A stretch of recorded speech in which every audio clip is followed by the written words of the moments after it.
It's the night, a right time for laughter. We have the guys to fill a custard, even though one is a jar of mustard. Thank God it's Tuesday. We take a look at comedians, and Charles used to be one. We have a lot to say about comedy. Can you believe Gray is a jar of mustard? And then there's Lapsed. What does he do? And why is he here? Thank God it's Tuesday. Welcome to TGIT, where we talk stand-up comedy, break down jokes, and argue about why a laugh was earned. I'm Gray Poupée, a comedy super fan, if you will, who treats jokes like sacred text. If you enjoy thoughtful comedy talk with a little heat, hit like, hit subscribe, and lock in every Tuesday. Tuesday's not a holiday, but to us, it's damn near a holy day, as Tuesday's now the best day for comedy. This week, we happen to be covering our favorite comedians in movies. And joining me, firstly, is the man in the box to the right of me. It's Charles. It's YouTube at Williscredia. Charles is a rugged, professionally proven performer, a battle-tested bit builder, back from a purposeful pause, and he's tentatively testing the comedic tides once more. He's a cinema-savvy savant, a critical curator of celluloid, and a YouTube-hardened host with a sharp sense for story and structure. How's it going, Charles? My autopsy, or excuse me, my obituary won't be that wordy. What the fuck? People need to know you. No, it's sweet. I get uncomfortable about things that sound good about me, and that was a lot of descriptions. I'm good.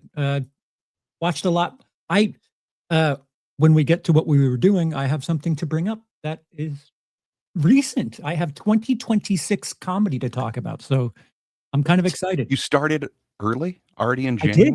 I did. Wow. Well, maybe we should get right into it. But first, joining us as always is Lapsed, YouTube at Lapsed Comics fan, a stand-up soaked super fan, open mic survivor, a man without fear and with far too many opinions, owner of a massive mind-melting comic collection, stacked, sorted, and sacred, strong in spirit, solid in sarcasm, but sadly sabotaged by wobbly, woeful legs. How's it going, Lapsed? My life is a tragic comedy. That's all it is. That's all it is right now. I'm as good as I can be. Well, hell yeah. I guess that's all that we can ask. Well, did you purposely put a shit ton of S words in a row there? Because that felt a little S. I mean, I'm a fan Sacred. of alliteration. Okay. But what can I say? Hey, it's Bob. How's it going, Bob? Hey, Bob. How we doing? Gotta love Bob. Well, I know doing you're saying that it's a good time and you're doing good, or as good as you can, but I think we could be doing better. How could we be doing better? By letting the audience know a little bit more about your guys' preferences in comedy. So, Lapsed, if you wouldn't mind bringing that up. Again, we're doing this so that the audience gets to know you, and so that we can scientifically get behind, your preferences. We're using science to figure it out here. Hey, Lapsed. Oh God, I'm gonna have you. Yeah, you're going first, buddy. But I'm gonna have you blindly rank 1 through 5 without knowing what's coming next. You're gonna have to rank which comedian's role in a movie is your favorite. Oh, okay. All right. It's easy. It's got a theme. We're Where's the doing a trick? thing tonight. there's a There's trick. no trick somewhere. here. John Leguizamo. Okay, so just which comedian's role in the movie is your favorite? All right, Lapsed. Tom Green. Freddie Got Fingered. God, this movie. 4. 4. Okay. Yeah. Ooh. All right. I don't know if I'd like any sausages. Oh no. Adam Sandler, Jack and Jill. Oh, just for Jack and Jill. Oh God. Oh Mhm. dear Lord. Oh, I just gets worse. I want to What? say 5. Come on. I want to say 5 5. because of how bad it Okay. is. But I'm gonna have to go what? 3. I'm gonna have to go 3 3? Oh because my there's gonna God. be worse. But There's there's gonna be twice worse. there's twice as How could much there be Adam worse? Sandler in that movie. Well, here's Yeah, the you thing. got 2 performances. There's 2 the thing, though, standout like, performances. Adam Sandler movies, like, I'm just being honest. Like, as soon as I start hearing his voice, it automatically puts me to sleep. So So there's a little okay. I value something well- like that. Thank you very much. I know there's somebody that'll get you a little bit more pumped. What about Rob Schneider in Deuce Bigelow, European Gigolo? The Oh, yeah, the okay. sequel. in Not the even the French- original. I'm just gonna say 2 because he's Deuce 2. Bigelow. You know, that's 2. 2. Deuce. Okay. Larry the Cable Guy, Health Inspector. Oh, The actual title is his name, colon, no, Health number 1. Inspector. How is this not number 1? Number 1. Of Okay. course. I All mean, you're right. getting to know me and the things that I like. Yeah. Apparently, Is that Joey Well, Pants then in that that? means On the bottom left? Is yes. that Joey Pants? It's Joey Pants. Shit. Yeah, they had some stars in there. But okay, well that makes this your number 5 choice, Jamie Kennedy in Son of Mask. He did it. He figured out the not- algorithm. Not a bad choice. I I gotta be mean- honest, it's not a good sequel. out of those, I mean, I might switch European Gigolo to 1, but like it's just because on the here's the thing. If you ask me what movies would out of those would I watch, if of course it would be 0. I wouldn't want to watch any of them. But let's say there was, something that had to make me watch them, it would be European Gigolo because I think I could get through like 84 minutes of Rob Schneider. Not even the As good opposed- Rob Schneider as Gigolo opposed movie, to- though. Dude, I couldn't even get through like 6. Look at this nightmare in front of us. Like, what the fuck is happening there? Yeah, Yeah. that's a lot. Well, I appreciate this. Thank you. You're welcome. You have confirmed our assumptions, sir. All right, Charles, Yo. you're up. I'm gonna need you Hey, to blindly time out. rank. Did What- you just oh, yes, say sir. that I confirmed your assumptions? Yeah, I God damn it. pre-guessed which ones would be which, and hey, science backed it up. But Sorry. Charles, sir, Mhm. if I could get you to blindly rank 1 through 5 without knowing what's coming next, rank your favorite comedian's role in a movie. So same shit. Same shit. Right. Okay. Exactly the same shit. All right. Jerry Seinfeld in Unfrosted. Legendary comedian. Mhm. He wasn't terrible in the movie. No. Wrote and directed. 3. That's better than 3. every movie that you Yep. gave me. Yep. I will. He's gonna make it harder for me because of the fucking. What are you talking true. about? That's very true. He's Uh, going to make it harder for you. I know you bring up this next one quite often. Rosie O'Donnell in Exit Eden. Holy scary fuck. Man, Dana Delaney's in that movie too. Yeah. Yeah. Dan And- Aykroyd, man. Quite a looker that Dana Delaney is, except we're not talking about Dana Delaney at this moment. No, it's Rosie O'Donnell, America's sweetheart. 4. 4. Yeah. Okay. All right. Wasn't her Kevin best work. James. Paul Blart Mall Cop 2. The sequel. Oh, 2. 2. I didn't even know there was a second one. It's not the good one. That's a good one. Shit. I'm locking myself into a nasty 5. I'll put him in 5. 5. Okay. So that means you've only got 1 and 2 left. Yeah. Amy Schumer in Kinda Pregnant. So I never noticed how much Leo's character in One Battle After Another is kind of dressed like Amy Schumer in Kinda Pregnant. But where would you put her performance? 2. 1 or 2? 2. It's going to get worse somehow, isn't it? How? How could it get worse? 2. I'm putting her in 2. Lock it in. 2. Okay, meaning your favorite celebrity or a comedian performance in a movie belongs to Chris Rock in Spiral On the from thumbnail. the Book of Saw. On the Yeah. thumbnail. I'll take it. I mean, I did. it's appropriate. Your answers have enlightened us all. Thank you. They didn't confirm any assumptions, though. Not that time. No. Now let my family go. I did your thing. Well, I've how's it let been, my guys? people Go. Charles, you mentioned you saw something comedy wise this last week. So last week you showed us Timmy No Breaks, who we would call something of a character, an on-stage character. Last night, sir. Gray, you and I did an episode of Green Room where we went through some of the Hans Kim drama. Although I forgot that Kill Tony airs Monday night. We did a stream Monday night. One of the tags in our video was Kill Tony. So there was a good stretch there where we were literally competing with the show we were reacting to, and it wasn't the same episode. Our stream got taken down because there was something of a copyright concern. It looks like Makes sense. it's a false alarm, but you know, I get what happened, and I genuinely wouldn't have done a stream parallel to Kill Tony because you're just cannibalizing your own audience by doing that. But what I needed to do for myself, because I'm in copyright probation, was go and check to see if there wasn't something during last night's episode of Kill Tony that maybe there was a reason that they called a copyright on it.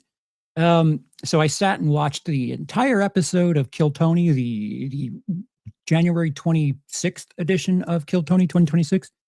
And Nice. I need you to watch a performance by someone who goes by the name of Aknod.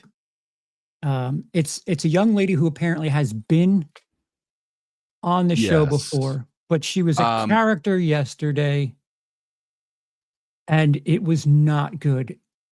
And they told her it was not. Yeah, I'm trying to find the name of it. She was like it's an Iranian woman who did a very stereotypical Middle Eastern guy. They don't give you a name for. They don't give you a set list, do they, of the people who are on? No, That's you might frustrating. be able to find that on like Reddit or something. But yeah, no, they don't. Okay. Most people just clip their own performances and put it out there if it's Yeah. But If I was not worried about getting my hand slapped again by the Kill Tony gods, I would have clipped it for you. But I'm going to need you to watch that set. And sadly, I only watched about half of it, and I did not see their set. So I will. They are in the second half, and they have like hair taped on their body. They're in a very stereotypical getup. And I wanted to ask you, if you judge only the minute set, would that warrant taking a risk on Kill Tony? Because, like you said last week, Timmy No Breaks had already been on Kill Tony as himself, Timmy Stifler. This young lady was herself previously. A set like that is probably the reason why I would point to it and say you don't do that on your first time in Kill Tony, because there's so much risk behind it, and it's bad. Like, it is very, very bad. And I really wish I had something to show you, but I'm a little worried, and I don't know if I can clip from that channel, and I'm a little nervous. You should be able to. It shouldn't be an issue, but yeah, we'll definitely take a look at it, and then we should talk about it. Perhaps. Wait, if I send you a link, are you able to? Do we get sound? We should be able to. Yeah, I think we could. Lapsed. Yep. How are you with characters? Because last week you were kind of won over. I think I was the odd man out last week. I mean, it honestly just depends. Like, for me, it still has to be funny. That's the thing. Like, I don't mind character comedy as long as it's funny. Mhm. I'm not one of the people that's like, oh, just because they're doing this character, you know, oh, you don't get it. Like, yeah, I fucking get it. I'm not stupid. Come on, guys. It's not like rocket science. You know what I mean? Like, if there's something that I enjoy, I'd like to see from the beginning the genesis nexus of a character. But if it's someone just doing something and like you're saying, like, and it's just not funny, like that's still just not funny, regardless of whether it's a character or not. You know, the comedy there has to still be funny. That character has to still invoke laughter from you or any emotion other than, you know, like hatred, because I don't like the whole thing like of, well, that's what they were doing. They were doing that on well, good for fucking comedy. Way to hit the comedy in the ball sack by not being funny. Right. So Thank God I didn't get it. I have the link in the chat. The time code is 1 hour, 42 minutes, 37 seconds. All right, let me get it ready and then I'll okay. And Gray, you're like full bore in the other direction. Like as long as it's the character, you're okay with doing shit. Yeah, as long as it's funny. I'm down with all forms of comedy, including anti-comedy. Where, like Timmy No Breaks' first set, his whole thing was, you know, this is a guy who tells a bad joke, and then the joke is that he's yelling at the audience. Like, this is quality here. I like that, man. To me, that's still funny, and he's pulling it off. That's like inside I don't know baseball that everybody stuff, could. though. Yeah, I looked at it differently than you did. I guess he was doing that, but I also believe that he was setting it up for the interview. I believe that whole thing was a setup for the interview. While the joke seems like that's what his doing sets are. But that's what he was doing there. Like it wasn't necessarily like the jokes being bad for the sake of the joke being bad. It was more to like, I know what they're going to ask me if I do this. Yeah. That's what it felt like to me. Just saying. I agree. There's this I'm a new huge wrinkle fan to of things. I'm a fan of that if it's funny. Just if it's going to be hilarious, I'm on board with it. But you said 142.37? 142.37. Wow. Okay. Way to remember numbers. No, I'm looking at I'm looking at the time code. No, I meant lapsed. He said it back to you exactly. Oh no, dude. Like I'm just being honest, dude. That's not. I remember like 6 and 5.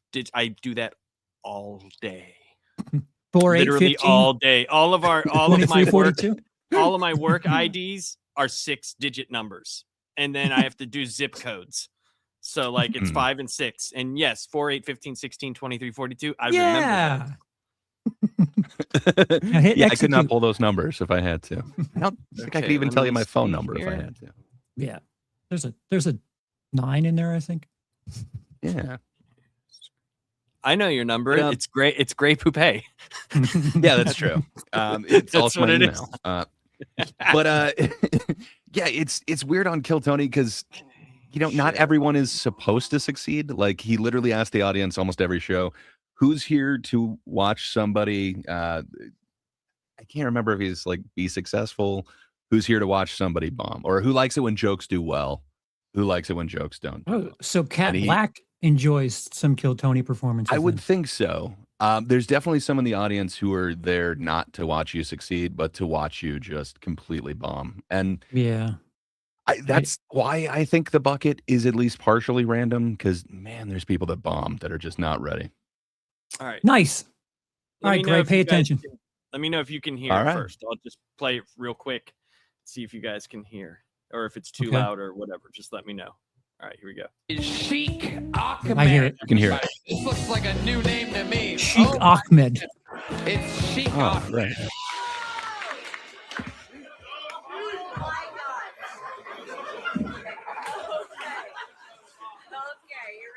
Good evening, virgins and gentlemen. I am Sheikh Ahmed. I teach a 1-minute workshop to infidels how to treat your virgin. First, bend your knees.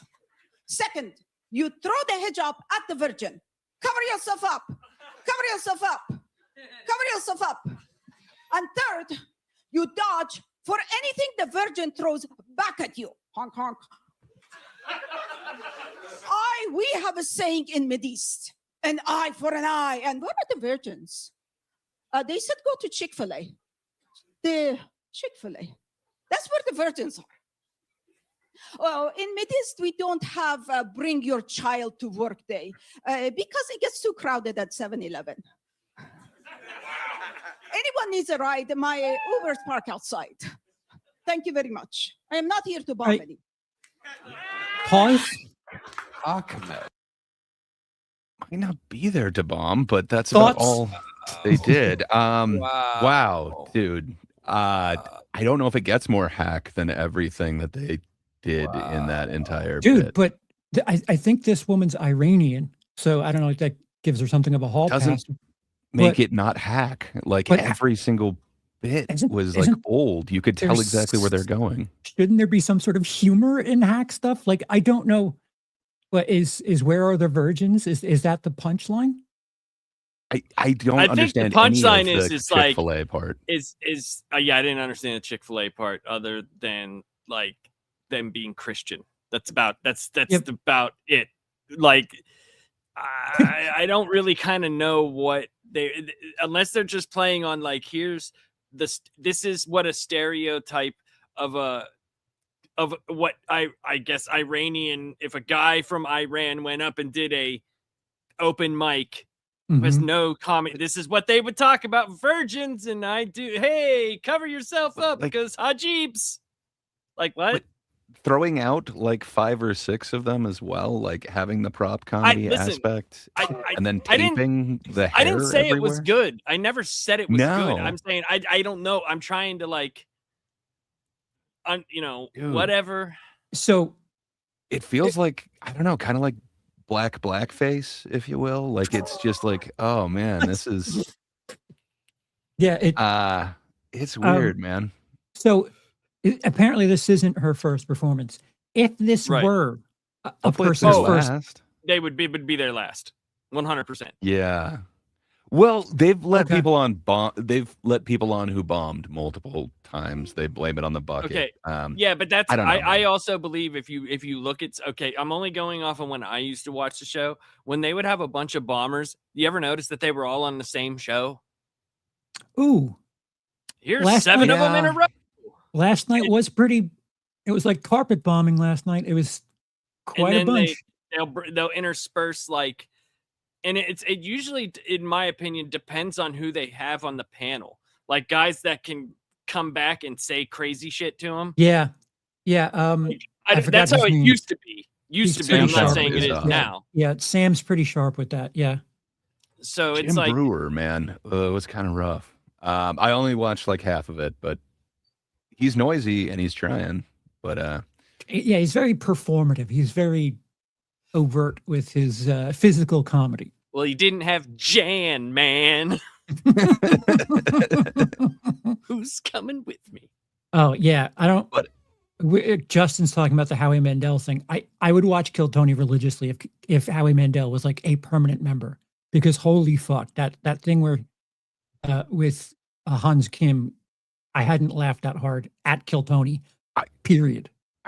kind of love how hard Howie Mandel goes. I don't know Yeah. if you've seen the Billy Corgan, Bill Burr thing, but yeah, it's Yes. kind of a prank Yes, he just that played was funny. on Bill Burr. That was funny as hell. Wait, what? So So there's- go ahead, we'll go show ahead. you one time. Okay. I can think go it's ahead an and tell. experience thing. But yeah, Billy Corgan and Bill Burr might be related. Okay. It's about it's basically like both of their dads like were interspersed in their life and around the same time. Both supposedly had another child, and it was in the area of, so connect the dots. Oh, interesting. But he Okay. brought them on there as like they were brothers, and they were just like, "What the fuck, dude?" Like what a random Fun. weird pairing, too, right? Like, Yeah, dude, Howie Mandel got wasted on shows like Deal or No Deal, because man, he's very funny and very quick-witted and dirty. but you know Dirty. what though? I would say this, like for the people that watched those shows, though, Yeah, he was the driving force behind. You know what I mean? Like it's Yep. it's kind of like I ended up watching the Johnny Knoxville Fear Factor just to see, like, cause and it was awful. It was awful. yeah, just have Johnny do it. It's not, yeah, it's not like where Joe Rogan would be like, kind of pumping up with it's just Johnny Knoxville laughing at like, ha ha, you gotta eat a dick. You know, not that happened, but you know what I mean. Like it's not as good. And then they all live together too in a fucking house. The Fear Factor people. Oh. Why? Oh, it's like reality television. Yeah. Yeah, it's kind of like Take it easy, Bob. yeah, it's so weird. Hey, see you, Bob. Thanks for stopping by, sir. Bye, Bob. Thanks for stopping by. Yeah, it's so weird. It's like what are the ones where they're in the houses together, but they're mixing that. It's and then like there's Big Brother kind of like a with- voting off thing. Yeah. It's I don't know. I didn't make it through the full episode. I was like, yeah, I'm good. Dude, neither did I. Neither did I. I watched like 20 minutes of it, and I was like, this is fucking stupid. And I have Peacock Premium with no commercials, and I still couldn't make it through it. I would rather watch that with commercials than watch this person's set again. So man. to that, if someone did this for the first time, do you respect it more because it's very risky? No. I don't think so because it's so hack. I guess you'd think the audience would go for it. Like, you know, this is just it's racism. They're gonna love it, but man, it's just not good. So this is what I would think. If someone went and did their character right their first time, there would have had to have been a seed of funny, right? Like maybe they did that in front of other people. There is no way that this lady did this in front of other people first. You know what I mean? Like played that out. And there's no seed of funny in it anywhere. No. To where there was nobody to say like, hey, that thing you do, you know, that one thing you do, that guy impression or whatever, there's nothing there. There's absolutely nothing there. So it makes me think that this person is very unaware of comedy, even if it would make me not want to see their regular set, to be honest. Yeah. So this makes me defensive on behalf of Kill Tony because it feels like someone's stereotypical understanding of what a stereotype is for Kill Tony. Like, yeah, just do racist shit and they'll love it. While I would understand that viewpoint, some of these people do have some solid writing with their pseudo racist material. Sure, there's probably a hell of a lot more trans material on Kill Tony than there is on any other comedy show I've seen, but you know, some people really work at this, and I don't think that's fair to the show that people are trying out their stuff on, you know, on this show. The audience receives the thing a certain way. That's the audience. To kind of not really put effort into it and just do it like a thing is kind of disrespectful to comedy at the very least. Like you're not doing anyone any favors. You might save it in the interview. Well, we don't know that yet. Charles knows, but and then on top of that, you got to think Timmy No Breaks kind of bombed his set, and Tony was then giving him shit. I think he that was really on brought purpose, that though. back. It was. I don't think what this person did is on purpose. Yeah, this is not on purpose. But then you've also got now I'm blanking on his name, Carmichael. But the Mitch Hedberg guy. Yeah, that's where Keegan like Carmichael. That's where the they internet both blew up after the bombing, right. though. That's where like the internet portion. Yeah, if she gets 1 million views on TikTok, she'll be back in 2 weeks. I promise you. She's not going to, but it could be a bit. You know, how hard can you bomb? Then you're just taking like you're taking anything with the show. Then anything can be anything. That's that. I haven't seen them do anything like that in the past. But I was just going to say I haven't seen them do that. Bombing is interesting if you do it colorfully. This is just air. This is just nothing, no jokes, just silence. Like it's one thing if you bomb and people are like, oh, you get like some sort of reaction out of them, but to just have fucking crickets. Yeah, I don't think that's memorable. I always used the Kevin Meaney thing when I saw him live and he just straight bombed. I was the only person laughing. He was like running up and down the aisles and like talking about how he sucked. He was doing this song and then he'd ask someone, what did you think? I sucked, you know, like, and I thought that was fucking hysterical. And he avoided me because I think he realized what was happening. Like, because it was, I thought it was funny, but this is just dumb, dude. I haven't seen what's going to happen in the interview or anything like that, but I'm assuming they just tear her a new asshole. Like it's not funny. It's not. I I can't see anyone enjoying this and saying, "Yeah, just keep working at it." I'm assuming you got to let them down pretty hard. Tony gets her to break the character, and then she talks to them as her real name, like Wow. halfway through the interview. Mhm. So that's Oh. another thing. Timmy No Breaks stayed in character. Like he was Yeah. devoted to the bit, and I gave a hell of a lot of respect to that. Do we need this Um, still up here? No, you can take it down. Thank you. Okay. Yeah, no problem. No Okay. problem. Of course. I don't care. I don't care. I think you're not hitting it quite as much. It's I don't care. Come on. Yeah, I wish I had like the cell phone thing back then, because dude, that was one of the funniest. I thought he was hilarious. I thought Meanie was actually being funny, but Pittsburgh did not want him. And when he just realized it, he was like, "All right, I suck. Duh, I suck, Pittsburgh. I suck." And then he ran everywhere. And he was like, the one thing I remember, he was like, "Fat guy with ugly girlfriend. Did I suck?" And I was like, that's everybody. So he in was doing Pittsburgh. crowd work back then. That's awesome. It was just funny. I think he just went into it because he was like, "Fuck, I'm not doing the rest of this set." Like, I just thought it was hilarious. Yeah, bombing as a headliner sucks. That's a lot of time to just eat shit. Yep. A And it lot. was early too. It was like 20 minutes in. Yeah. I've only done that as a band, but I could only imagine when it's literally just you. Like as a band, you can kind of sink back into the others, and it's like, well, it's not just me. Like clearly, the drummer was dragging or something. But yeah, if it's just you and a mic and you're just eating it, I can only imagine, man. And it was I'm sure I only literally felt like a fraction. the second week that the Improv had reopened in like Ooh. 1998. Ooh. So it wasn't like a small club. Ooh. Yeah. All right. Well, thanks for entertaining me, because it was I don't know, since we've been talking, it's the first time I've seen like a character that just ate it hard, and finding out that that person had already been on Kill Tony, it like sparked something in me where it's like, oh, you're not going to do something that risky if it's your first time on stage.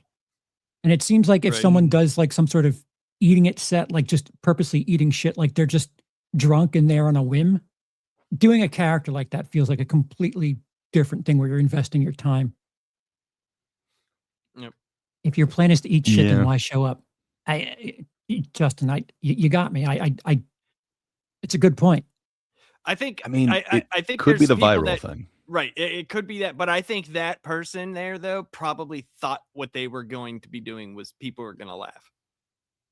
I think I really so. think they probably thought like, oh, people will find this funny.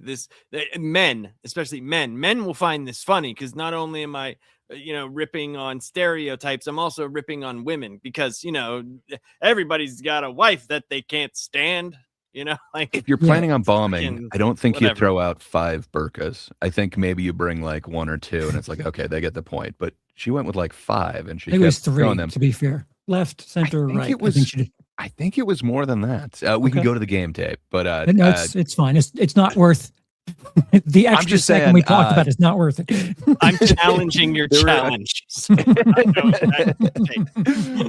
there were a couple of extra little pauses in there that I think she was expecting like a crowd reaction. Yeah, it's just it's a surface level understanding of stereotypes from someone who apparently fits one of the stereotypes and just like kind of does things that has no real understanding of what the stereotype is and why it exists. Hey, what up, Nightmares and Nerdscapes? Yeah, I agree with you. It feels like it's hack. Yeah, I don't know. yeah. Maybe we should come up with some definitions of hack or something like that. Because I'll tell you what. yeah, I'll tell you what's kind of bothering me. This is I don't know how many Kill Tony episodes I've taken in. I've watched most of the stadium ones now, but ooh, those are the worst. the autism as like a disorder thing, like I think people are leaning into that a bit too much. And there was someone last night that leaned into their autism and I don't know. It's neuro like it's a scale. Yep. Yeah. Yes. So I'm sure this person saw that there were some characters and they kind of went viral and stuff. So I'm sure they went for it. I'm sure that's why some of the people are leaning so hard into the neurodivergent thing. Oh no, They it was used a to different person. call- It wasn't. I know, this- but okay, okay. they used to call Hans Kem like the most whatever, like autistic man in Austin or something like that. It was close, but yeah, I think certain people Autisms. exactly. I just think like some- you're trying to latch on to something that like makes you different. Like, oh, I'm mediocre as a regular comedian, but as an autistic, I'm funny. And it's like Right. Mm, just be good. Just be good. Don't worry about like the fucking extra little asterisks you can put on yourself. it could be that. I was viewing it as this seems to go over well, so I'm gonna make myself into that as opposed to it. Possibly, Either way, sure. you're right. Just be funny instead. Yeah, that's what I say. It's got to have a seed of funny. Like, Hmm. you know, just a seed. That's like the basic, like, you know, the hole's already there. Yeah. You're already there. Throw the seed in. Yeah, just saying my Yeah. Uber's outside. Like, oh, get it? Because Middle Easterners are taxi drivers. Like, where's the joke? Like, yeah, you set up a premise, but what is the joke? Right.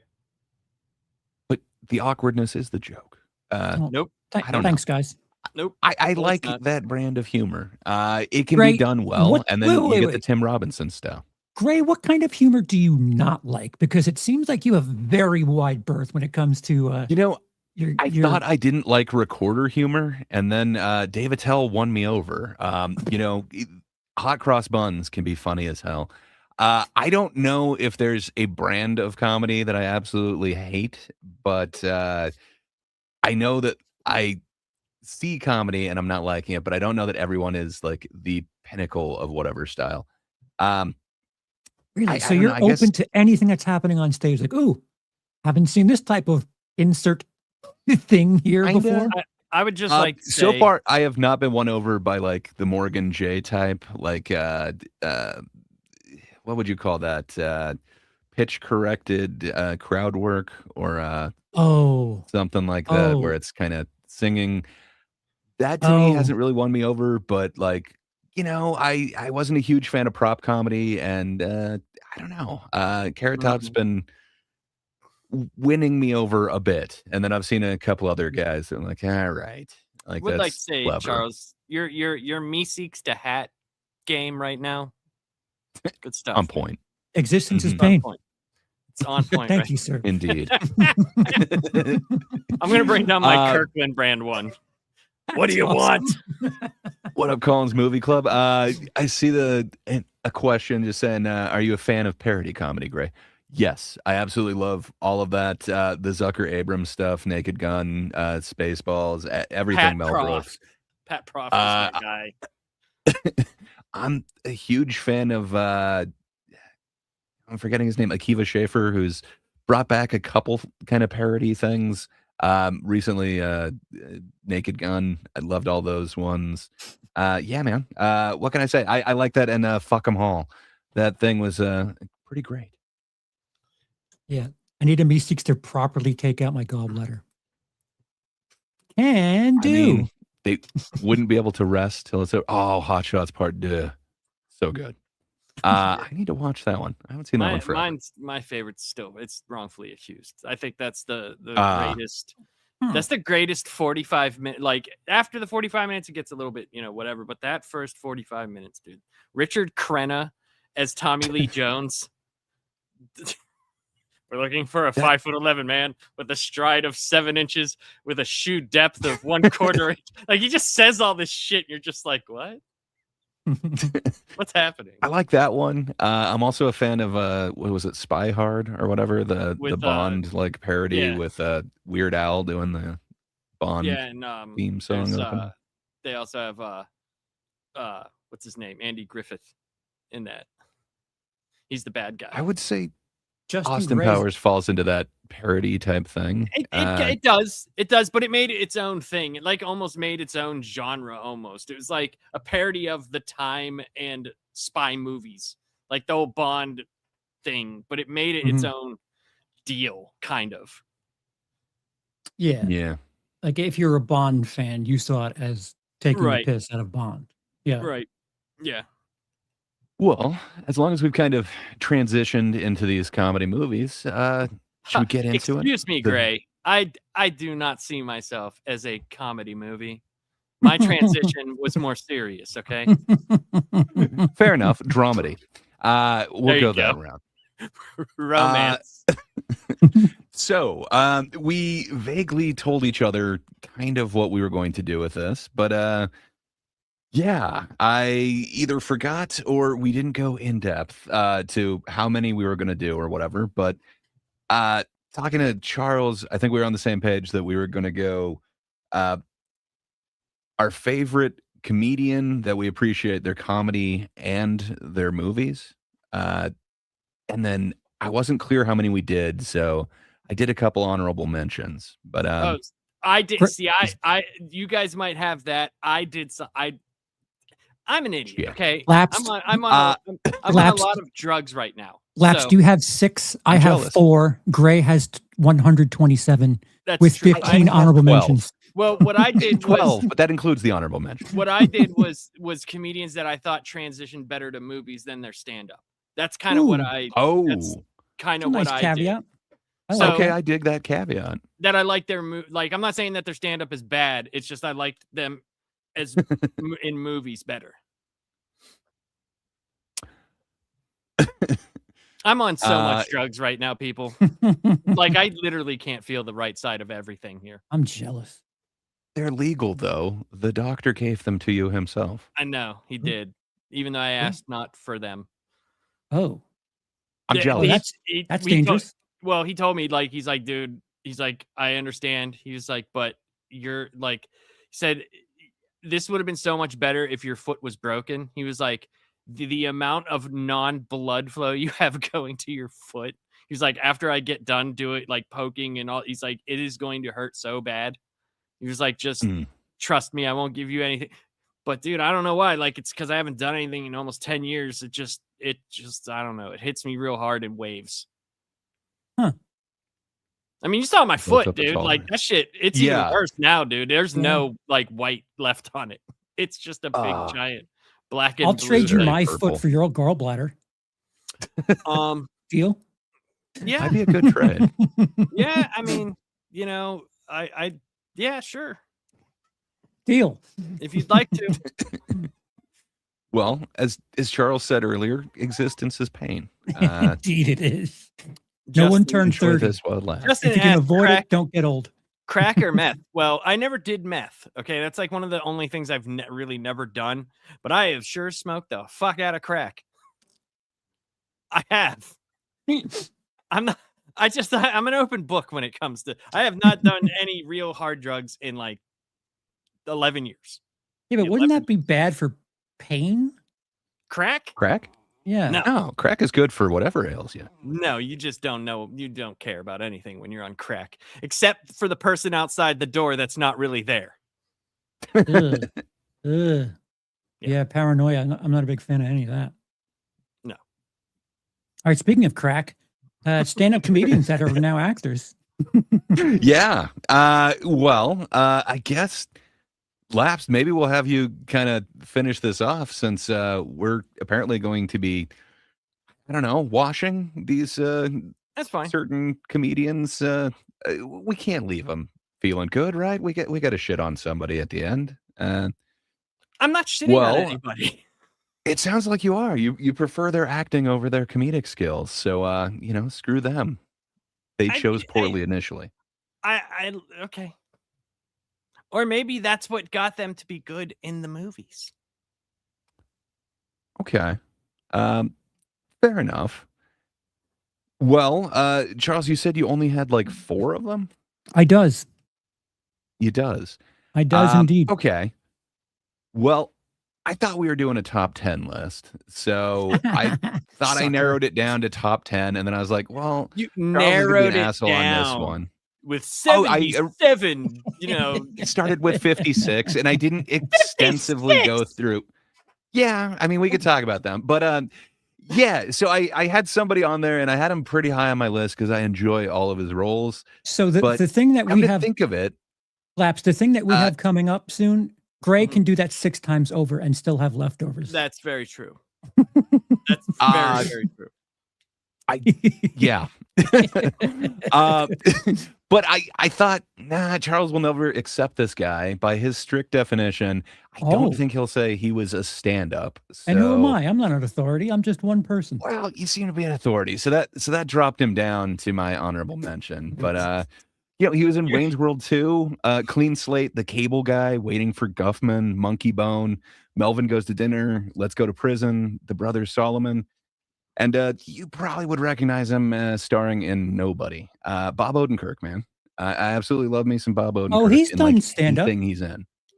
Not I Mr. thought Show you or would think that anything. he's more sketch than stand-up. Oh, he's performed in comedy clubs. I'm not I like thought that. you'd give me shit Okay, for that. Charles, They did look Mr. what your Show in comedy club. authoritarianism does. Look Listen, what as it long does, as- Charles. As long as we never vote again, I'm happy. So You're going for Uh, dictatorship. I promise I voted for fan. you. Uh, I won with and my other honorable 99% mention of out the of the vote again. Emperor Charles. Who knew? Fair enough. Well, this one I don't think you'd have any qualms about. I think you would definitely say yes, this is a stand-up and still a headliner. But they're in Down Periscope, Superstar, Freddie Got Fingered, Employee of the Month, The Whole Nine Yards, Dumb and Dumber. There's Something About Mary, Sorority Boys, and Half Baked. It's Harlan Williams, man. And my favorite performance by him is in Rocket Man, his leading role that somehow never really equated to what it should be. Just, man, that's a fun film.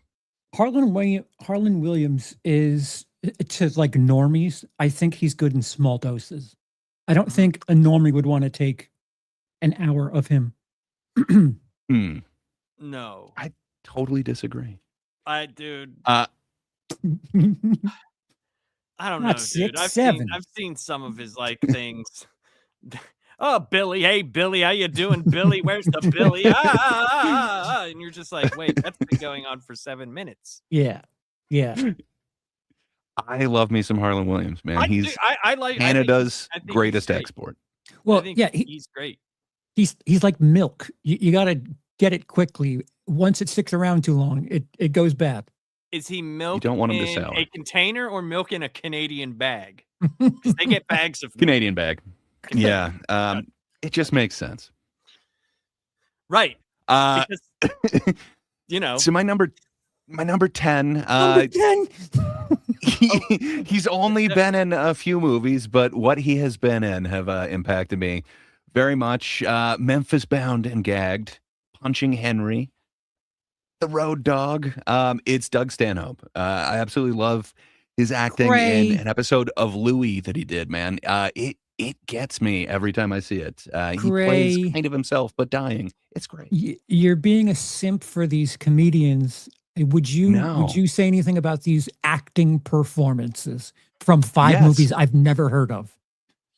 So you should see Road Dog. It's not the greatest, but it is a good movie about a road-hardened comedian who's drinking himself to death. And then he has this amazing role in Louie where he plays this comedian who is drinking himself to death, who then has a terminal illness. He's great, man. I absolutely love those roles. So He should be in more.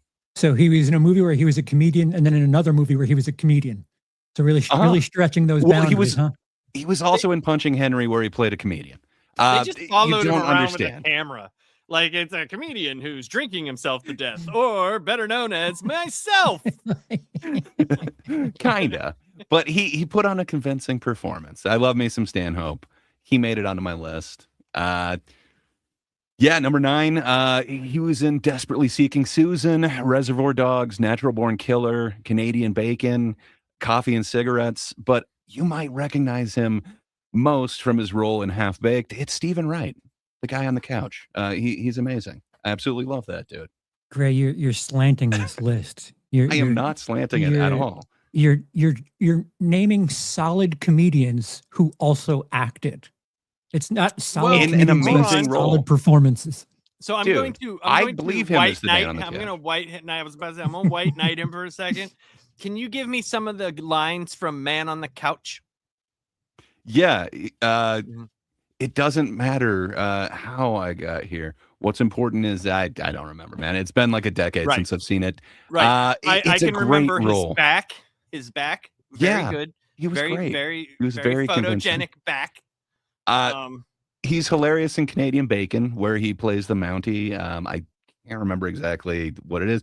And then in the Jim Jarmusch Coffee and Cigarettes, he's great in his segment of it. I absolutely love me some Stephen Wright.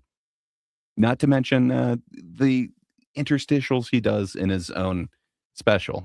I have a pony. I heard Stephen Wright was late for a plane once. I don't know if you ever heard about Yeah. that. He was very late.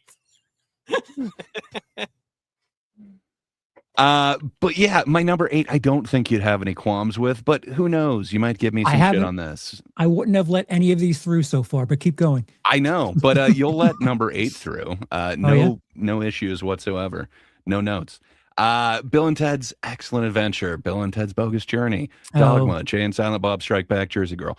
I absolutely love me some George Carlin, and man, I think his performance as Cardinal, I always forget his name, but it hits harder. Dogma. It hits harder because the human being, the comedian, is like staunchly atheist, and he's playing a cardinal who is kind of believable and leans into something of the hypocrisy in the church. So that's why that hits harder, in my opinion, because it's he also taught us the rules of the road. So I mean, I know that was Jay and you Silent gotta Bob, know. wasn't it? It was. and Nightmares and Nerdscape says, is that a positive reference of Jersey Girl? I mean, he was the only. I like it, man. He had the best line in the whole heart of it. movie. He had the best line in the whole movie when Ben Affleck comes home and he's just like, I don't give a shit. And I was like, hey, you have summed up my entire experience with this movie. I think it's not my favorite role that he did, but he is. I love me some Carlin. He's not the worst part of that movie. I think Ben Affleck and everything that he was in between 2002 and 2006, there was like this angry Pedro Pascal. You're in everything. You're in the tabloids. Like, I don't want to see your face anymore. I think he was unfairly judged, and thus the movies that he was in just like got written off. And I think if you went back and watched just Ben Affleck stuff from that time, you'd be pleasantly surprised. Something that has become a classic for me is Reindeer Games and Surviving Christmas. 2 Christmas movies with Ben Affleck. Christmas isn't bad at all. It's good. It's not bad. It's solid. James Gandolfini playing someone who isn't a mob guy, which is quite Troy pleasant. McClure makes a really great point, though. He's like, Mitch Hedberg was on a few episodes of 70 Show, but in no way would I say he's an actor per se. Yeah. You have ruined Gray's list. Not true. I am choosing only people who have been in at least 5 movies and TV shows. So what can I say? But that being said, these were my favorite performances by Carlin. He was in quite a few others. So you're judging them based on their qualifications for a SAG card, is what you're saying? No, I'm saying they have to have comedy that I enjoy, and they have to be in movies and have a performance that I enjoy. And then Jesse Ventura qualify. He was hilarious as a wrestler. He is hilarious, but he is not a comedian, sir. However, who does qualify as my number 7, Mark Maron. He's in Springsteen, excuse me. Deliver Me from Nowhere. The Bad Guys. My favorite performance of his is in Joker. But he's the guy who tells him to lock the gates. I was about to say he was in the Famous. new Glow. He was in the new Glow. He was in Metalocalypse, and my favorite performance of his is in Glow. So yeah, that's what I was going to say about Maron.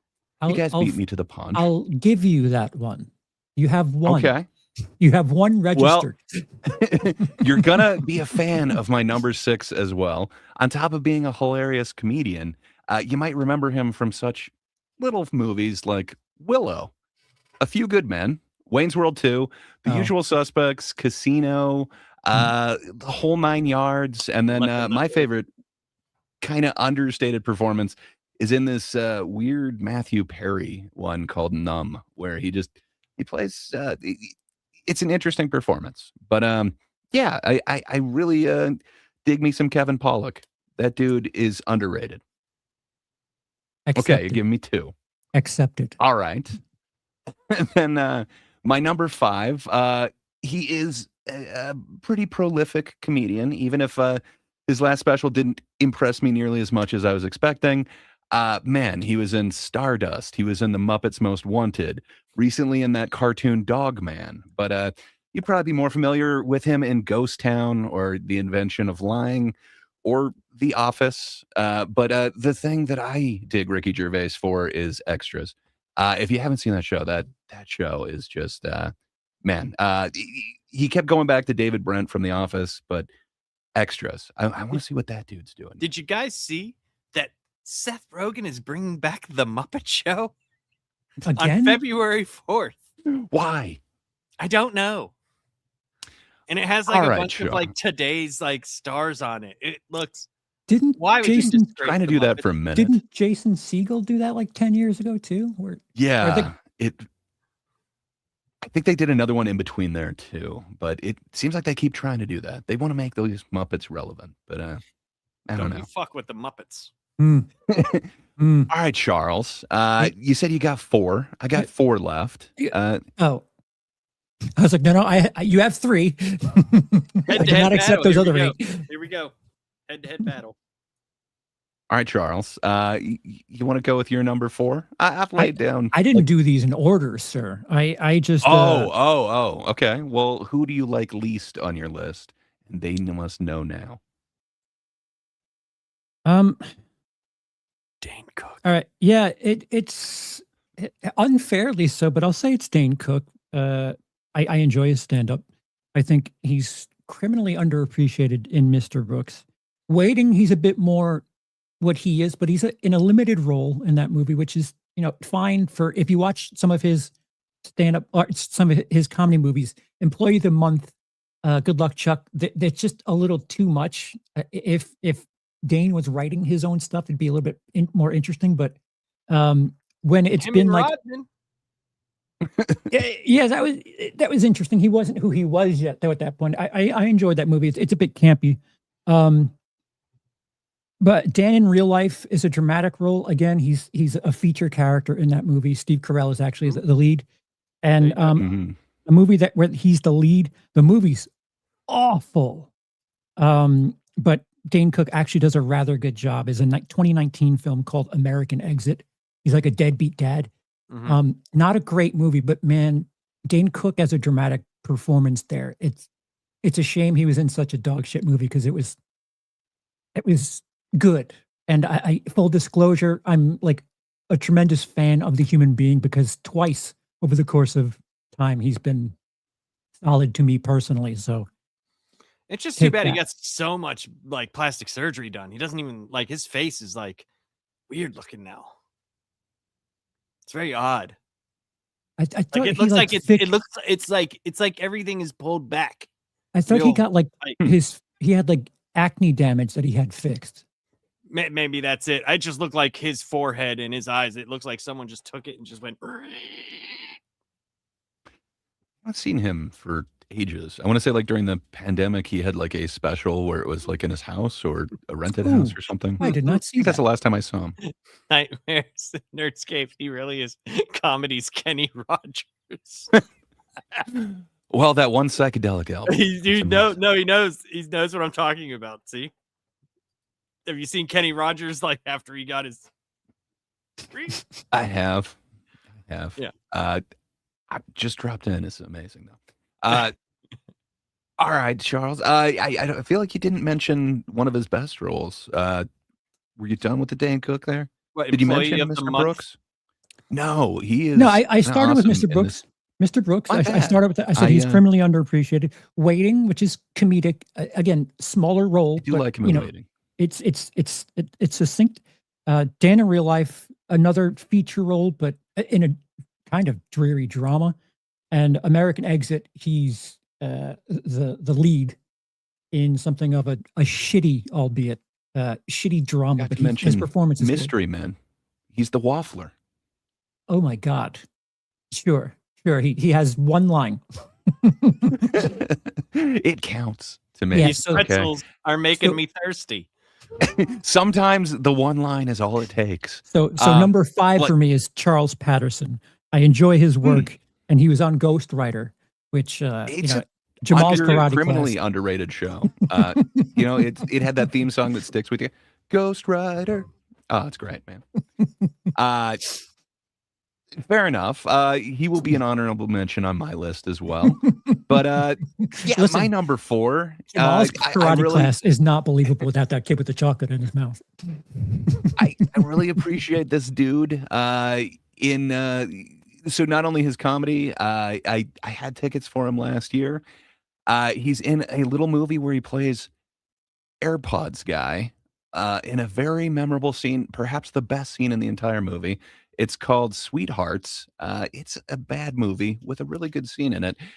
He's in this other movie that I think people are going to be talking about. It was kind of a weird one from last year called Dance Freak. He previously got a starring role in his own movie called Let's Start a Cult, which I think that one Stavi. is criminally underrated. And then he recently was in Begonia. So yeah, Stavros Halkias is my kind of go-to guy, and I really think he's got an underappreciated role in Let's Start a Cult. But you can also enjoy him on Tires as the inept manager guy from the Dude, satellite office. Gray isn't playing IMDb. He's playing like Where's Waldo with these people's credits. No, like, what the? You were wrong, man. Have I ever seen Sweethearts any of this is an shit? amazing role. He's one of the main, I think, top 2 build in Dance Freak. He's top build in Let's Start a Cult, and he's on the poster in Begonia. I'm just saying, like, fair enough. You can call it Where's Waldo, but I think he's a real comedian, and he's on the up and coming. Just wait. Check out Dance Freak. Who is KF? Troy says I've told jokes amongst K. Do you mean to say Kill Tony? KF people and was an extra in The Waterboy. Do I count? Yes. By Gray standards, absolutely. I'm assuming KF meant to be KT. Kill Tony. If your name is on the first page in IMDb and you have at least 5 roles, I will say yes. And Justin asks, I was background in uncredited on 2 Hallmark movies. Does that count? Yes. I remember you in It such depends on the films as Hallmark movie. Waterboy and jokes. Such of films AF. as. Well, you know, I'm Troy McClure. You may remember me Oh, from such yeah. films. That's, you know. Group of people. Thanks, Troy. Ah. So it's not Kill Tony, but I was on of the people. news. Does that count? Based. It can be one of your credits, sure. I don't know if that proves that you're a good actor, but I'm you know, not. Stavros has won me over with Let's Start a Cult, his role in Begonia, and Tires. So he's on my short list currently. All right, Charles, who's your number 3? It's Jamie Foxx. Jamie Foxx. Yeah. Fair enough. Collateral. He was prior to all of the fuck, the word slipped my mind. Movies about people. Yeah, the biography, like the fake. Biopics. I don't know why the word Biopics, yeah. biopic just fucking evaporated from my skull. He was in Ray. And I think He was phenomenal in won Ray. an Oscar, nominated for an Oscar, won an Oscar. Good in that. Collateral, I enjoyed him in as the undercard to Tom Cruise just being a fucking freak of a villain. Mhm. And him as a somewhat comedic villain in Baby Driver. I quite enjoy him in Edgar Wright's hands. So yeah, Jamie Foxx. I agree with that. Not at all. I thought you were going to say a comedic villain, and then I thought you were going to bring up like Electro from the Nope. that's a Spider-Man universe. Nope. I don't need to Where's Waldo some of their movie credits. I know what I know. I'm just saying, not gonna lean on he's bullshit. a funny villain, but not for the reason that they're trying there. But I agree with you. I have on no Baby intention on referencing that at all. None. Driver. Okay, fair enough. I see your Jamie Foxx. Can I Pretty ask you racist. what's one of your favorite jokes from Jamie Foxx? He's a comedian, but it's fair enough. Whatever this girl is. It's been a minute. He just had a special that came out not too long ago. I'd be interested on your opinion on that special, if it is You don't like comedy or if Shanae? it's kind of just. That's her name, Shanae. Yeah, I appreciate his 90s stand-up because he was on Def Comedy Jam a lot. I used to watch that, and I wasn't really supposed to be watching that, but holy fuck. Thank God thank God my uncle had HBO for a bit because I watched the shit out of Def Comedy Jam. he was on Hmm. that a couple of times, and I really enjoyed his '90s performances, and now I liked his it, acting. the one joke he told about when you live in the ghetto and there's always that one random white person that lives in the ghetto and they have to be crazier than everybody. And he's like, Mhm. I can't remember the whole premise, but that shit was funny. I thought that was funny because whenever I lived in the real shitty neighborhood, that's kind of people were like, why do you live here? I'm like, I'm poor as shit. That's why I live here. It wasn't a choice. It's where I ended up. Sorry. Troy clarifies that Jimmy Fox was Wanda, Shanae was Martin. Martin. That makes Martin. sense. Martin. Yeah, it's been a minute Martin since Lawrence. I've revisited any of that. I probably should, man. I have It's fond weird. memories. Like 90s sitcoms, I was more likely to watch African American comedians than I was white comedians. Like I wasn't a big Home Improvement guy. I was watching Martin religiously though. Oh. Hmm. I killed Wilson. Back to jail for me. There were some fun jokes. Well, fair enough. You've given me a lot of shit for my choices so far. I don't think there's any way that you could perhaps even slight this one. You know this guy from Con Air. You know him from 200 Cigarettes. You know him from A Star Is Born. Or perhaps Robin Hood Men in Tights, The Nutty Professor, Oh, or Half Baked. But yeah, man, Dave Chappelle.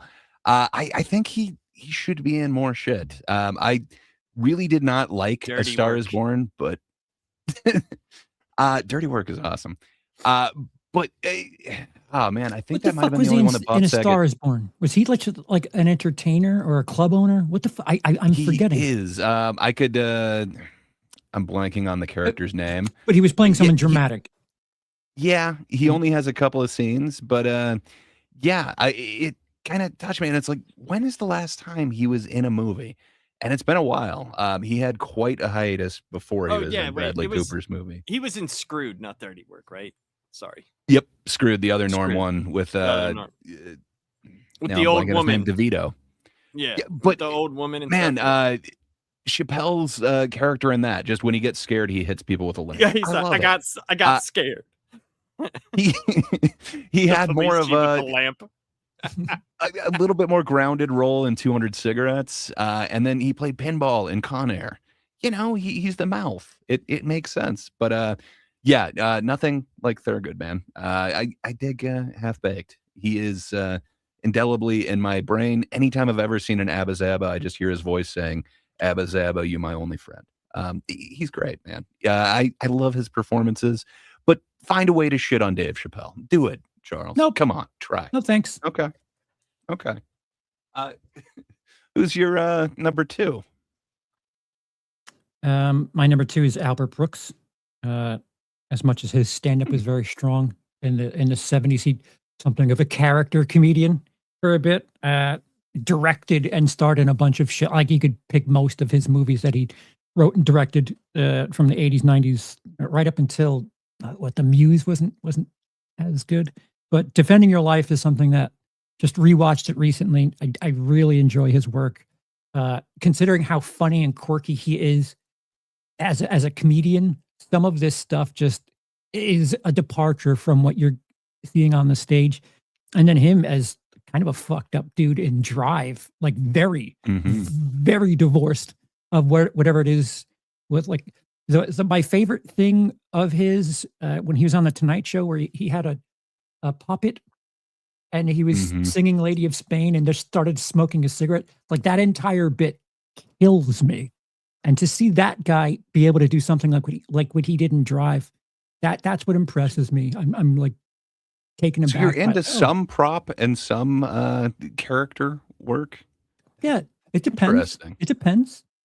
Well, oddly enough, my number 2 is also Albert Brooks. Yeah. So That Lost doesn't in count. America, I'm not Broadcast accepting it. News, Defending Your Life, Mother. Mother is an extremely underrated one, but I forgot Broadcast time- News too. Yeah. every time I see something in my freezer and it's got like that frostbite, it's like, no, that's just a protective layer of frost on there. Just man, there's so many things that just like completely remind me of like my grandmother in there. The Muse, not so much, but The one that you're forgetting that was a rather large hit is he plays the fatherfish in Finding Nemo. Yeah, He's got some decent voice work that he's done in the last yeah, little while. And he could then voice a Drive. script. Drive. I said Drive.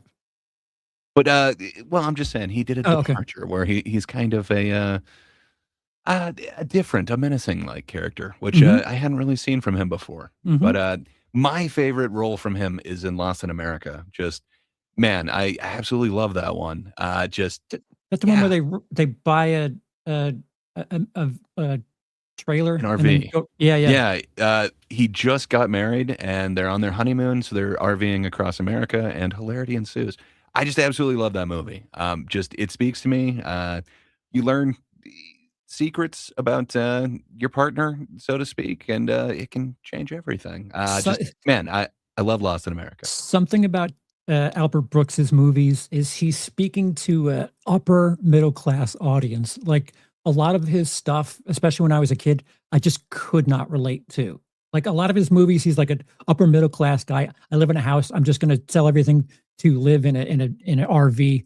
Oh, I just bought a Mhm. brand new BMW with all these CDs that I have on my way home. A lot of his material, or at least his films, was very middle class, upper middle class coded. And, it's fine. It just didn't speak to me the way some things like what Jamie Foxx was doing did. Yeah, fair enough. I think Albert Brooks.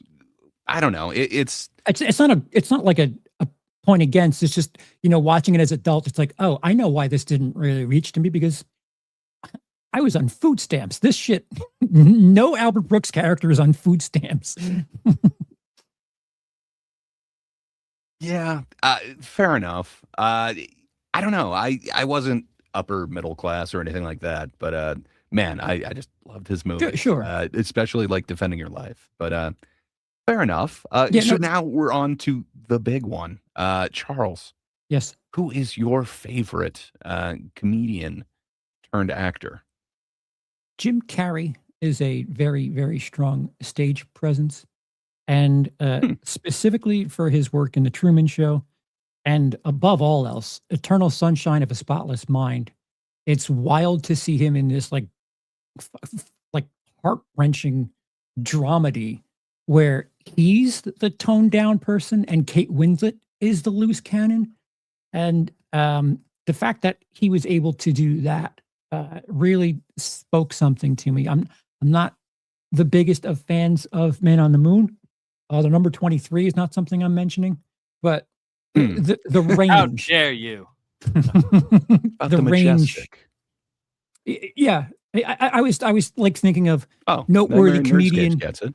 noteworthy performance, and like these are very high bars on both ends. His stage work, his ability to make people laugh, very strong. His work as a Hmm. comedian in a dramatic field, also very strong. Fair enough. I okay, but can you defend some of his roles, or have some of them gotten away from him?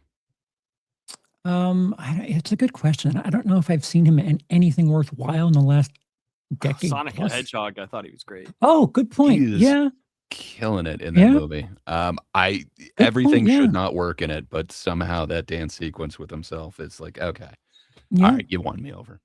yeah. Uh, Me, myself, and Irene. fair enough. Very, very, very good pick, Justin. Love how dark they got in that. Hmm. Fair enough. Okay, I'll stand by it. All right, I respect it. Except, So I got a feeling you're gonna give me shit for this, and you're oh, just wrong. But yeah, horrible. my number one, you might remember from he played Squirtle in the animated feature Leo. You remember his iconic role in Daddy's Home. Of course, he was in The Heat, and yeah, you might remember him also in Unfrosted, the Jerry Seinfeld movie that we talked about a little while ago. While the movie was not good, his performance was amazing in there. And his performance is the one that I'm selecting him for, but you might also remember him for his directorial debut, Old Dads. It's Bill Burr. And I'm not saying that he is the best in movies, but him as JFK was so much better than it should have been in Unfrosted. But the reason why he's so high on my list is everything he's done on TV for the most part. So in Breaking Bad, he was great in those roles, but Can't fight that. man, Reservation Dogs is just like amazing. I think he's only in one episode of that, but man, is there so much of an impact in that. And then his 2 episodes in Mandalorian as Mayfield, just man, that second one especially, just Yeah, I agree with you. doesn't come but off as a comedian to me. I agree with you, but at the same time, I really wish he would show some range, because the Dad's movie just felt like Bill Burr in a movie. Mandalorian, Yeah. I didn't know I needed Bill Burr in the Star Wars universe, but I got it, and I was like, this is fine. I'm And absolutely it okay feels with very this. cinematic, is why Sure. I'm kind of crunching him up towards the top of this. No, I makes want to sense. see what he's going to do in the next one. Old Dad's wasn't the greatest, but Right. I don't know. I think he's finding his voice. That was his first film. I don't know. I just want to see him take one of these parts like he did in either Reservation Dogs, Mandalorian, or like Breaking Bad, but see it on the Yeah. screen. I think for like the sake of what I made my list, but I would like to see some sort of range where like he's doing something that's just like not what you would expect of Bill Burr. I think that's what I was like using for my gauge on my Fair list. enough. But I agree So with you're your, saying you don't approve? You don't approve? He's No, not they're comedian or I actor. don't I don't not approve. I just would like to see more range because, like I said, Mandalorian, he made that way better for me. I didn't know I needed Bill Burr in Star Wars, but now that I have it, I Yeah. can't give it back. Maybe not as the Yeah. number 1. That's where I stand. What can I say, man? I've got hope. I think Look at Stavi and Bill Burr they're gonna prove me right. Oh, so I'm you're getting grading in this on early potential. these stocks. We're grading on Oh, the potential. potential's through the roof. But what we have is amazing. All right. I just think I'll what we're short gonna get is your even more position. amazing. I'll buy the short Okay. on your position. Short it. I'm just saying, Stavi is in an Oscar-nominated film this year. How can you deny that power? But fair enough. All right, Labs. So we went Mhm. through the ones that we love. I think what did actually you- I think mine might have actually been on par with what, because I know what you're gonna say. I'm not saying any of these dudes are bad at stand-up. That's not what I'm saying. I'm saying that their movie career was much more successful than their stand-up career. They did way better in movies than they did in stand-up. Not saying they're not they're not funny. They are definitely funny. Some of Yeah. these people stand up was extremely funny. But the first one I had on my list was Billy Crystal. Obviously, his 70s stand up was there for a while, but Yep. I mean, he's been in a bunch of movies and he directs actually probably one of my favorite sports movies ever, 61. 61. Yeah, Great Mhm. movie. it is. Robin Williams, Yep. Eddie Murphy, Steve Martin, Jim Carrey also, and Bobcat Goldthwait. Oh, dude. That last one. I wanted to put Bobcat on here, but I thought no way would Charles let me get away with it, man. Well, I mean, he's been in His a bunch movies of are stuff. amazing. He's been in a bunch of stuff. has. Now he doesn't always been the main character, but No, but I mean, Zed, man. What a good just- character. I think From Police Academy. there's Police Academy stuff. One Crazy Summer is one of the Stork twins. They were Oh, nocturnal. yeah. They were nocturnal. Oh yeah, Yeah, I forgot there's- about One Crazy Summer. That is fun. The Yeah, whole, so that's it. Godzilla That was costume. kind of what I did. I thought these guys they were good at stand up, but they transitioned in the movies and made it their own. Like they excelled as where there are other people that have been in there and they made like B movies or something lower, or they had a lower part. Almost all of these guys, except for Bobcat, had like major starring roles. Yeah. or been directors, or Well, Bobcat's had a- directed a bunch, and he's done awesome. He has. The incident He has. at what the hell is his Sasquatch movie called? Anyway, that one's kind of interesting as far as like a horror movie goes. I didn't hate that one for a found footage film, which usually I do hate found footage.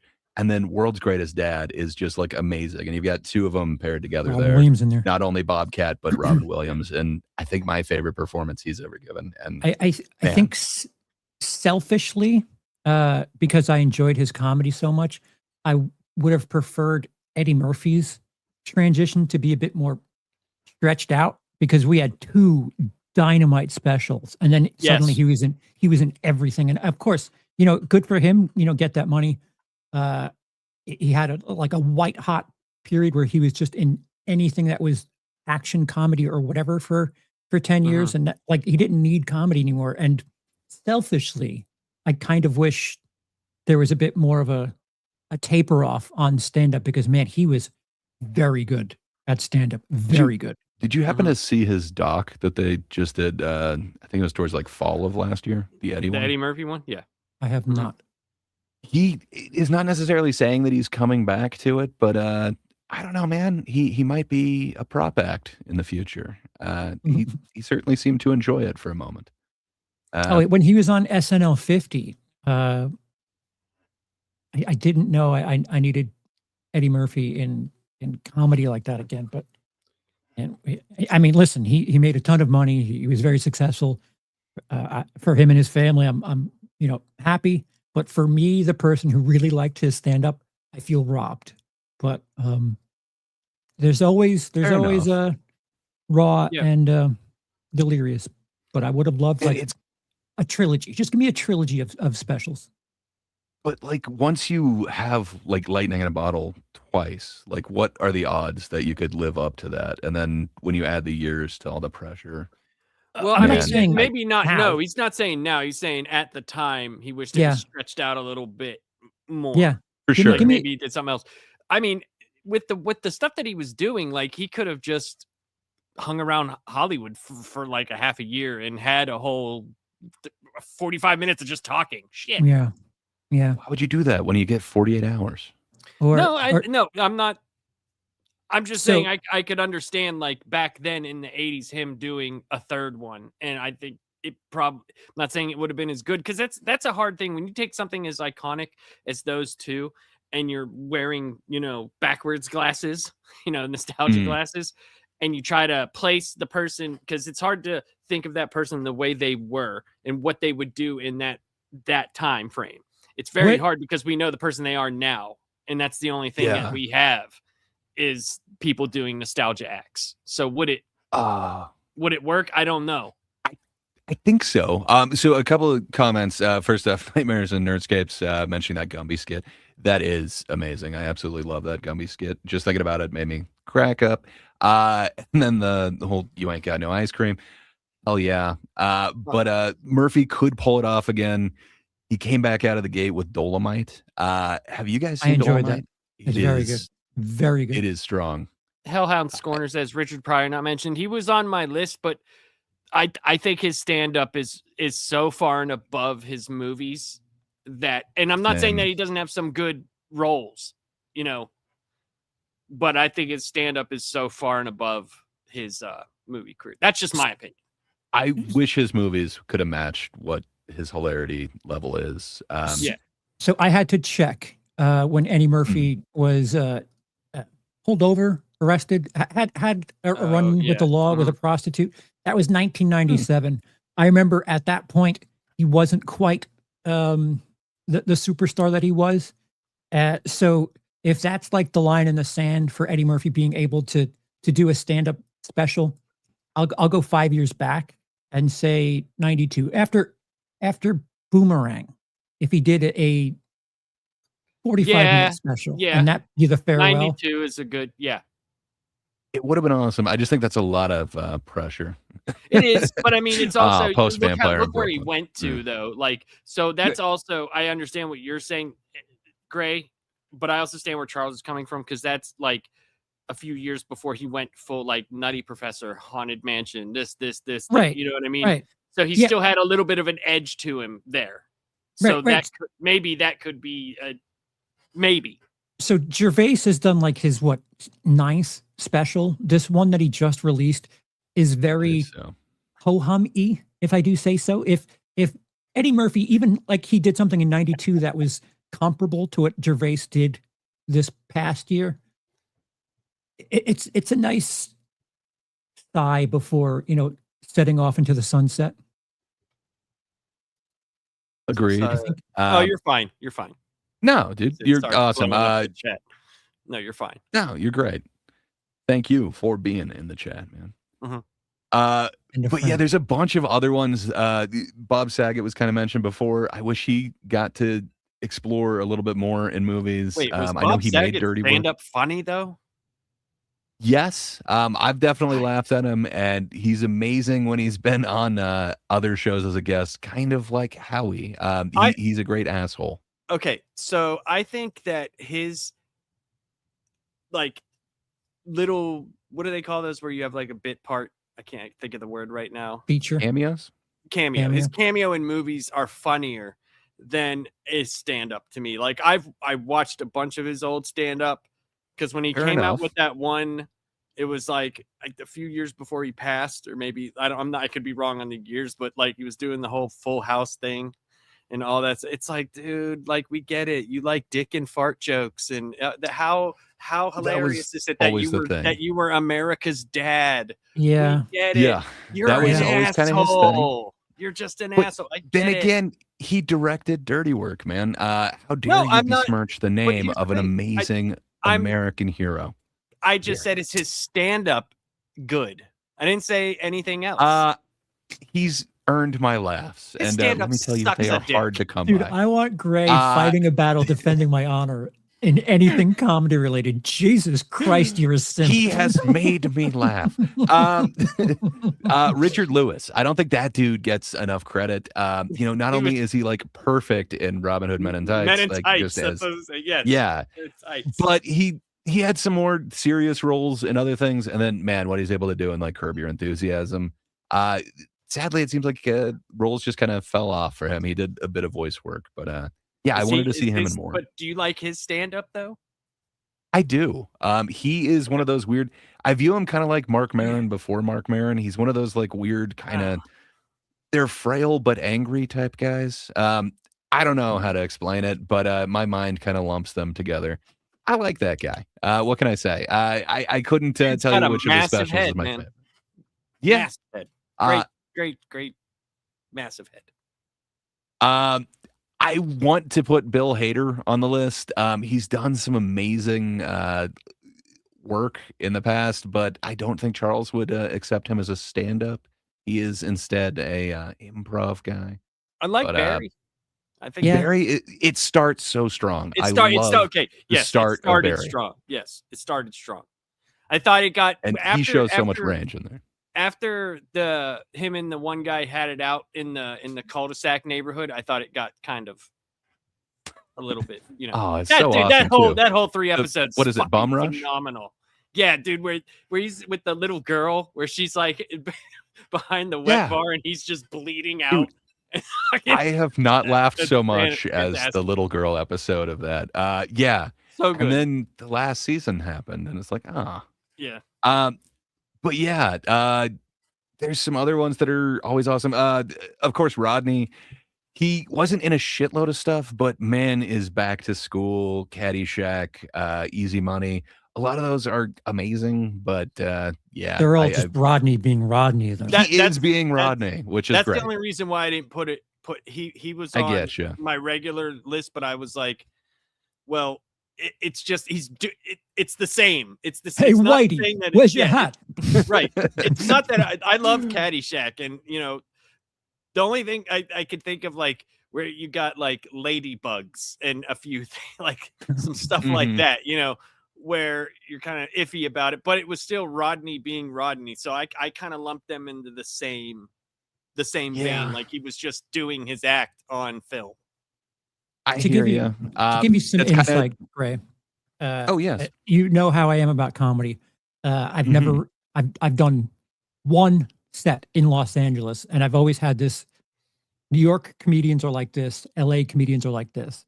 And I always got this vibe from LA comics, like stand-up was just a thing until they became a bigger deal somewhere else. So if Right. they can get some sort Yeah. of acting gig or whatever, like that's what they were going to do. New York comedians, it felt like they were being comedians. If they got other Yeah. things, fine, but they were always going to be comedians. So That like was that's their first priority. right. So like I have get this that. unfair, if you want to call it that. I've always viewed LA comics as like, well, this is just a stepping stone to the next thing. And when comedians, I feel like, are just doing things to just get bigger, I discount it a bit.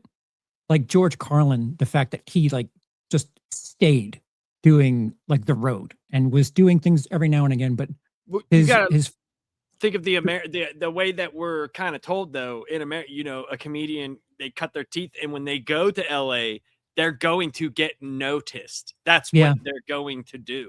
yeah That's Yeah. that's what it feels like. Where you go to New York, you're going to cut your teeth in the actual comedy clubs to Right. get to the big time. You know, and possibly a one man. Like that's the only like thing that you might get. You know, like outside of there, maybe some movie parts, but that's not your goal. Yeah, like again, so like I'm importing my own personal viewpoint into things because like I did the road and my understanding was you do the road and you know like you pay your dues, you get all the the work in, you get your hours in, you get logged time, and I always got offended at people like just going to LA after doing stand up for a year and then getting a thing in something, and it's like wait, you didn't pay your dues to the art of comedy, and I always Right. felt like rubbed the wrong way about it, but it's something you learn with age is, fame isn't fair and, success isn't fair either. Luck happens and people like what they like. You went in at that same time though. That's the thing, like where being a fan of comedy, you change a little bit more, with your taste and where comedy is going, Mhm. wherever it is. You came in at that time where that's what you wanted to be. You weren't trying to be something else, Right. So like Right. there are fans like that because that's how I was, like when Okay. we first started that's kind of we had the same, like, oh, you do this to get your pilot, to get your this, to get your this. That's Right. kind of where we were at there. And I think there's something to say about the fandom as well as like you're talking about the actual comedian itself. I feel the same way. You go to New York to be a fucking comedian. That's Right. what you do. Maybe Boston back in the day had some stuff, Chicago, but Right. you go Right. to the West to plant your feet in To become a like, star. to Yeah. become a star. However which it happens. that's your Kinda- right. Could be your comedy. It could be something else. That does kind of remind me. There are other up and comers that should get somewhat of a shout out, but Andrew Santino. I don't dislike his comedy or anything like that, but man, he's done some amazing shit. Specifically, he was in like 20 episodes of I'm Dying Up Here, which is like a drama about stand-ups. It was the whole Comedy Store one. But yeah, he's done a bunch of other shit on TV, like Dave and stuff. He was in Beef, but man, he had some interesting roles. He's shown most of his range on TV, but he's I had some call funny for things in transition movies. period. Call for Okay. transition period. Bert Kreischer just had a Oh, that six show. Yeah. episode show Oh. that premiered on Netflix. Were you guys Have you able seen to at keep least yourself one from episode? binging it? You say keep ourselves from binging it. I Yeah, binged. I mean, it must be binged- tough not I binged watching them all in 11 one setting. minutes. I saw his dumbass Ooh. talking to whenever the girl went to school, and I was like, "Fuck this! This No, you guys are missing out on it. You don't no, get it. I'm not. I He get it. I wanted get it. I get it." No, you don't get it. He wanted to make the Black Doves of comedy. People have to binge it all. You can't just watch one episode and be like, okay, I'm good. You need to know what's going to happen. You honestly have no clue how this is going to end. Okay, Wow. that's not the I thing, envy though. you. That- You that- get to experience it anew.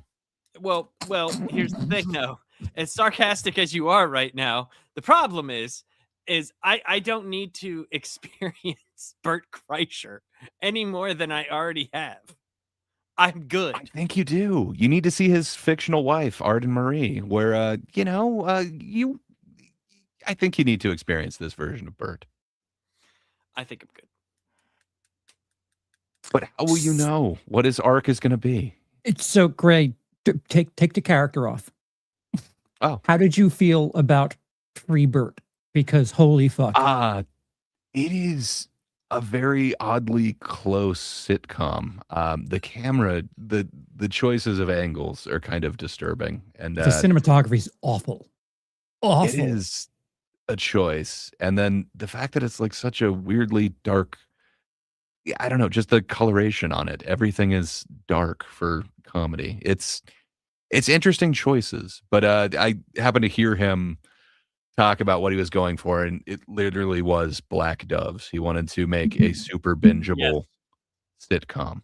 So, who knows? That might be the arc of the character. Who knows? You'll have to watch it to find out. I watched one episode. I have less than zero interest in finding out where that story goes. Now, No, you haven't even I'm seen a the little bit- montage. I'm a little bit. You got to see the impressed- montage in the I'm second impressed. episode. I'm impressed, Gray. Like the fact that you're willing to sit there through garbage, through just bullshit garbage, and be like, you also need to experience the hell that I experienced. And not only am I going to like white knight it up a little bit, but yeah, go watch Free Burt. Fuck. It's like nothing it's I no would ever expensive say. Burt. Nothing I would ever say to anybody Yeah. in the history of any conversation I will ever have. This counters. Well, that's because you haven't seen it yet. Just wait until you've seen it, and then you'll know why you need to tell everyone to see it. Gray's doing his best Timmy No Breaks impression here. He's trying to Yes. be a character that enjoys the work of Burt Kreischer in Netflix's Kill Burt. This Or is Free better Burt. than Free Burt. What we are It- doing right now Yes. is better, and the camera angles at least make sense. And the I'm color just fits saying- the mood. Yes, I'm just saying, He's Freebird Superman. is one of a kind. You will never see anything else like it. I don't know. Perhaps that does make it unique and special. It's not Justin. unique though. Justin, I'm so I'm glad I so don't. glad I don't have Netflix. It's awful. The cinematography is way too dark. It's got like that Vaseline filter thing because it's a comedy after all. And yes, go ahead. Tell me about Black Doves again. I don't give a fuck. Like it needs to hit a certain way.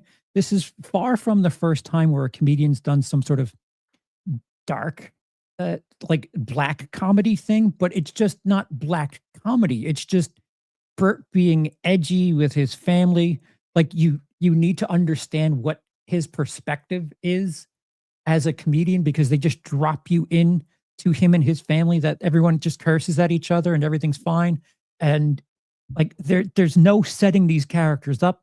And if I'm not mistaken, like they take you into him doing a stand-up set where he just takes his shirt off. Or Ethan Hawke. Was it Ethan Hawke? Just It's wants not him- Ethan Hawke. Who is it? It's a huge cameo from Rob Lowe. Rob Lowe. Rob It's Lowe. Rob Lowe. Come on, who, man. who just wants him to take his shirt on and off, and like that's his thing, and he doesn't Well, really yeah. lean mean- into how much that's the world sees him as, and it doesn't sit with you. Like there's no jokes at that expense. Like, oh, people only know me as the shirt off guy, and it just Okay, that's but it. That's it. what if he tries to break that rule in this role, and he does that by literally saying that to you very forcefully while sitting on a toilet? Does that interest you? Here's the thing, Gray. It's just like the woman that went up and did the Iranian comedy. Just because it exists and they're telling you something doesn't mean that what they're telling you is any fucking good. Yeah. I mean, I think we might need to see. We are not talking No, about because goddamn Free Burt. No. I think No. you guys might need to experience that because Tom also had a Netflix show. That one I like more. It's a weird, dark sketch comedy one There's funny stuff called in Bad it. Thoughts. Bad Thoughts season 2 is coming out this year at some I point. so like I It's think what- so it's what both of them have been away from their podcast for. For was what you this want- show and his movie. for what you want from Freebird, I recommend you see Louie, a dark comedy about a comedian who's a far better writer, and like things Any are of the prescient. Louis. Lucky Louie, even Life with Louie, Yeah, so, anything with any Louie. It's far from like unique and new. It's just it's Louis. Louis. But Louis is awesome, man. I agree with you. This doesn't have the depth. No. I think it is Really? very unique in what it is. I don't think it's good, and I don't think it's funny. But man, does he go to the extreme to do an arc and to just We were talking hack earlier. I think we need to kind of define what it is, because this is like a show built around Okay. that. I will watch it, Gray. I will watch it. I will watch it. And next week, I will come back. And if you give me some bullshit fucking 5, we're done. No, I'm just joking. I'll Bullshit watch 5? it. I'll- There is no bullshit, man. It is You're all the worst science. one. Blind You're the rank worst your favorite episodes of Freebird. Bert. Lucky for favorite you, cameos there's 6 of of them, so Freebird. you don't have to choose a least. You get to favorite. leave one off. Yeah. Yeah, I'll so- watch it. I'll watch it. Just because you watched it, I will watch it. So- I got a feeling, it wasn't the wisest choice compared to Bad Thoughts. But when Charles was talking about like the cinematography, it's crazy because they make certain sketches or bits in that in Bad Thoughts seem so cinematic, and then you look at what Bert did with this sitcom, and it's like that doesn't ugly. look. It's ugly. It's strange. I don't know very much of Bert Kreischer's work. I just know him as the shirt off guy. Thanks for breaking that. Have you heard the Machine story? I might have heard some of it. I don't know, but You're probably up to date then. is he the kind of wordsmith that you would compare to something like Kevin Smith in films? Wordsmith? If Bert? by words you mean popping the top off, yes. If you mean Okay. actual words, no. So Kevin Smith can get away with telling, not showing, because the humor is there. But when you're His getting thing a- is all show. a That's all it is. episode thing, you can't tell me the joke. You need to show me. Yeah, considering he's a guy with his shirt off, you need to show me what's funny, not tell me that I'm on a no, television. He's gonna laugh really loud while telling you, though. Yeah. So that's your cue. Bert's whole shtick is I'm a guy who drinks so much that I should be dead, and I say things with my shirt off. So obviously it's funny because it's funny. I Apparently realize he doesn't drink anymore. That's it. But the more Dude, we do this show, the more I'm dude's an cursing myself. alcoholic. If he stopped drinking, dude, he would go into DT so fucking bad that he would be dead. Wait, He was isn't he the one supposedly- who has the mugs, the Nazi mugs? Yes. it's a teacup, and it's Yes. just from the summer Oh. house. Okay. Oh, thank you for reminding me myself.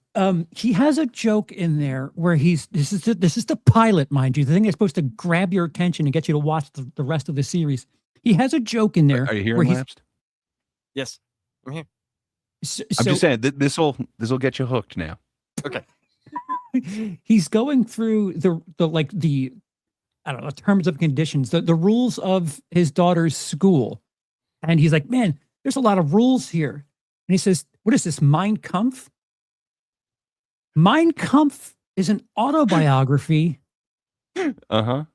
What is the joke about the school rules being like Mein Kampf?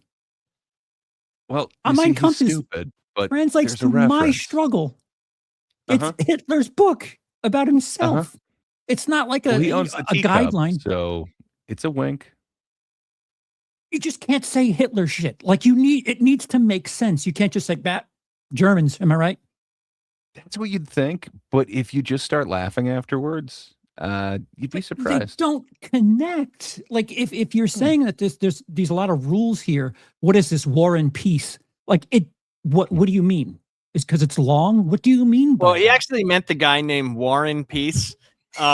He knows him very well, and his cousin is actually Mein Kampf. He's Jewish, It's an oxymoron. It's a moron, all right. Mm. Jesus. It's definitely a fucking moron.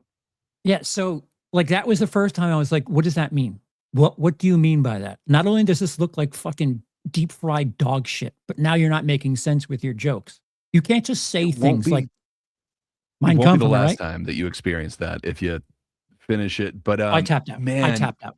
there's performances in there where it's like clearly there's a reason why they're playing it that way, right? Like this is supposed to be like this is leading somewhere, and then it just doesn't. It's just like, oh wow, that was just a take on how to do that character. Okay. So he Right. shouldn't be doing Louis shit.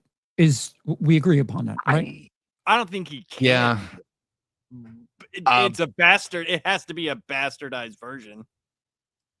It sucks. I think he's doing really good with his comedy tours, and they seem to Well, be if- pretty if the- successful. I think he If should the stay in lines that lane. connecting it are Mein Kampf, Well, then they might be, but well. the people in the baseball stadium seem happy with it. Oh, I for haven't heard sure. complaints Dude, on those the shows. stupid have been outbreeding the smart for a very long time.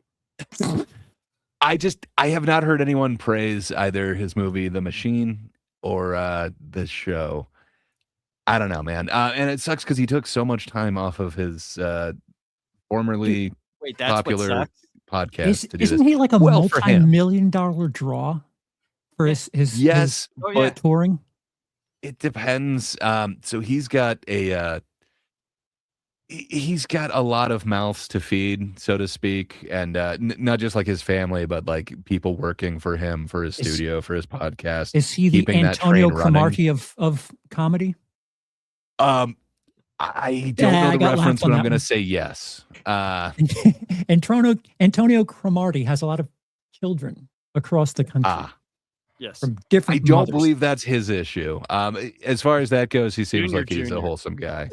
But that being said, like he's got a big machine that is backing the Burt. So yes, he is making a lot, but I think he's spending a lot to make Now, that if lot. Bert Kreischer was bringing back the Muppets, I'd understand that. At least, you know, Yeah, that would kind he of could work. get on there I with guess. Fozzie Bear, and they could all waka each other off the stage. So Can people be topless around Muppets, or is that weird? I don't They know are if I've topless. seen that before. they are The topless. Muppets, but not the humans. Well, Just make a fuzzy version of him. I mean, oh, Miss So- Piggy's like the only one that wears kind Well, of clothes, listen, right? you got to be decent. Well, 'cause you're a Rolf pig. wears the bow tie. Gray, considering Rolf the is the machine Well, that he's Bunsen honeydew. fueling, considering there's so many mouths to be concerned with, why would you take a risk and do something that you're not sure it's going to work out? Just keep doing the thing that you know will make you millions of dollars. Why on earth? nobody believes in Bert like Bert believes in Bert. That's All right, It's very weird, true. man.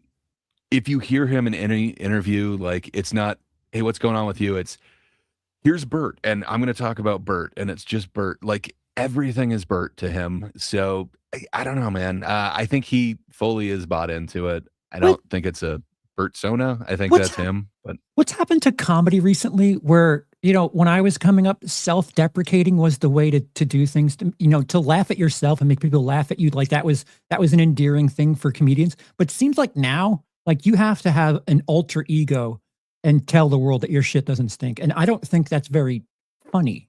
Like what's happened to comedians lately? Bert has made me laugh in the past. I will put it that way. That the dude That's is not the question I asked. That is not the unfunny, question I but asked. You answered something I didn't ask. true. I was trying to be somewhat diplomatic with it. I couldn't tell you what's happened to Bert other than it seems like he's really bought into Bert's own hype train, as far as it appears to me. So But it's Yeah, not but it like seems comedy a lot of new doesn't exist, comedians though. don't laugh at themselves that's what I'm saying. Like, so something else we watched earlier, that or their show out of experience. right. So it seems like not just sticking with Bert, but it seems like this modern era of comedy is, man, I'm doing great. I'm awesome. Which I guess if it's Depends. ironic, that's one thing, but Well, I don't think so I these was people gonna are say, doing like- it ironically. Timmy No Breaks is kind of the whole like everything. I'm looking like a fool here. It Yeah, is a that's character. inverted though. Um, Like he I looks would like a also fool, but he's say, like, I'm awesome. Yeah.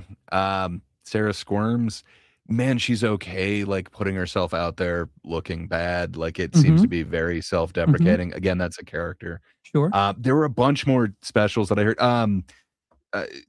Now I'm blanking on his name. It's Sean. He just released a special, Long Story Thin. Renan Hirschberg just released Morbidly Jewish. There are people out there who are currently being self-deprecating. It's just a different style of comedy. Like Bert is but supposed the to be big the ones party aren't. animal. That's the thing, though. Like a lot of the big Fair ones enough. aren't. Like, Yeah.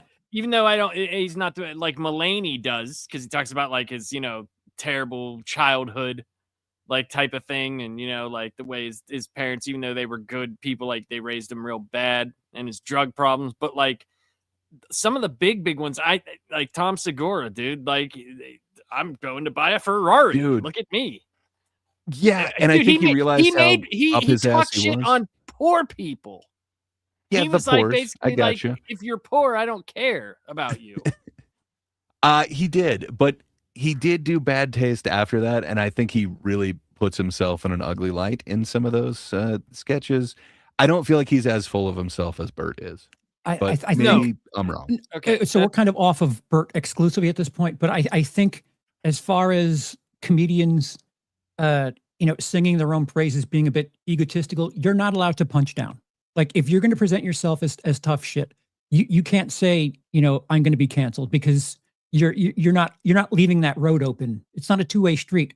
When you punch down and you don't get to make fun of yourself, like the thing about, again, what I was brought up, you get to say something if you let the audience know, okay, look, I'm an asshole. Look at how stupid I am. And then you say a joke about someone else where they're like, okay, everyone's fair game. But if you're this, holier than thou, I'm awesome. Right. Oh my God, you're a piece of shit. Like that is like the epitome of punching down. So you probably shouldn't be doing material where you're perceived as punching down, because you're not letting it come back up. Yeah, because cloud walking doesn't really work. It doesn't. You're going to like a very thin base of people. Yeah, you know what I mean. Like it just doesn't. Like, I mean, okay, if that's kind of your persona, like the Dice thing, like I don't really want to see like Dice be like, "Woe is me," like like you got to have that kind of like I'm the but shit isn't attitude. Dice a character? Hellhound, Right. he is. Right. Hellhound's Corner is mentioning Jeselnik as well, and he's I'm even not saying that like there's not Hellhound's some- character. I'm not saying that there's not guys out there that still do that. I'm just saying No, it seems works like a for lot certain of people. people are completely. It seems like it's just a very completely different thing, and it could just be For sure. that I'm not used to that. So I like it is getting back into what is comedy now. Yeah. So So it if just you seems do odd that- to me. Yeah, if you do that, don't be surprised when someone calls it Calls bullying. bullshit. Yeah, or calls bullshit on right. it. Just a bull word. Any word with bull in it. Any of those bull things. That's Yeah, it's very true. bull. Yeah, fair enough. But you're right. I don't see as much self-deprecation, but it's still out there. Man, Well, imagine Ray does if, not like- have any weapons. He's just well, got a house full of imagine shields. like this, like if Stephen Wright was You can coming use up a to- shield as a weapon. Imagine like him coming out in like some nice pants and a nice shirt, and he's like smiling. You would be like, "What is this? Where's the Yeah. trench coat and sad No, pants I that you've need- been wearing since 1976?" I need the guy on the couch. Right. hmm. And I'm not saying that's I need K Billy. every okay. person. I'm not saying that for every guy. I'm sure there's people out there that do that. Can you highlight that, Jacob? Yes. A lot of it is pushback against social trends. Woke people are critical of capitalism, so they do "I'm rich and successful" as a way to push back. That's That makes fine. sense. I had not Makes looked at it sense. that way. Fair enough. I don't know if that's like yeah. But it, There I needs mean, to be a moment where you wink to the audience, like I'm in You on need it. to wink when you're saying the pores. Like, do you think he really is like lifting his pinky every time he drinks from Hitler's teacup? No. I think you can No, tell that he he's a probably has to comedian do that to calling get a boner, regular people the 'cause he's pores. so fucking ridiculous at this point.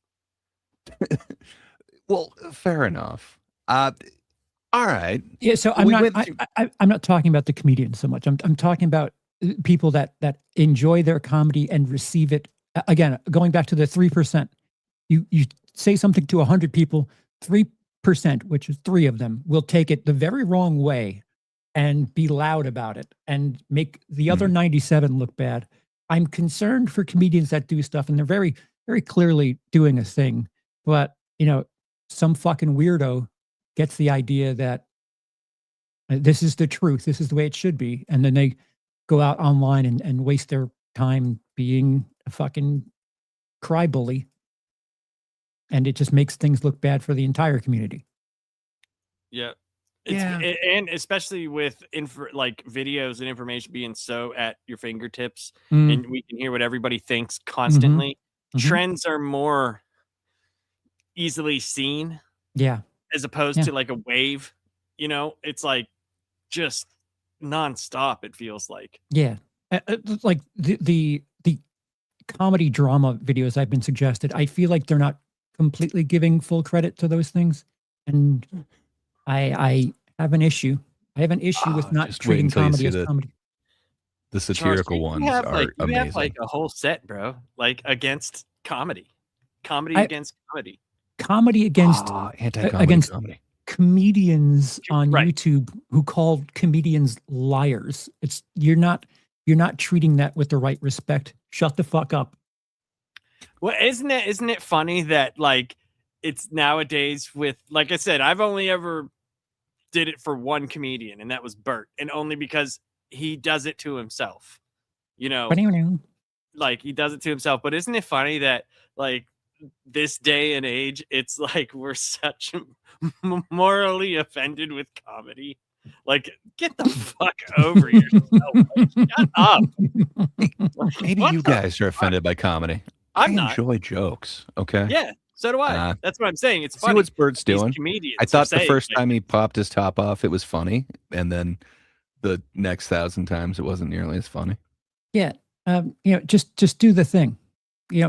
Find the line. That's what part of the fun with being edgy is, ooh, can I say this? Should I say this? And, if it's funny, it works itself out in the end. But being like, I'm not allowed to say this, but I'm going to say this. It's like, you did it anyway. Why did you roll out that red carpet for it? Like, you're just trying to make yourself seem edgier than you are. Like, even though you're doing the thing, like, I don't know. I have an awkward taste in my mouth for modern comedians that are like, oh, can't do this, can I? But anyway, here it is. Well, speaking of doing things and awkward taste, say lapsed. Would you want to put that other thing up on screen? So we've talked about some comedians in movies. I think you guys should work as a team here and decide what movie these reviews belong to. Okay. So the movie's released in 2024. These reviews are coming from Letterboxd. I tried to choose close dates to it, so these are just from a few days ago. This is just an ad, 1 star, and what a ridiculous movie, but I loved it. So over the top, 5 stars. What movie from 2024 Charles, would get, with on this, bro. with Like, a comedian as a lead to this? The ad is something of a clue. I might say Unfrosted. Wow. Good job, sir. You got it. You knew the year. You knew the ad. Yay. Yeah, see? Okay. I helped. Yeah, team us. Now, descending to 2021.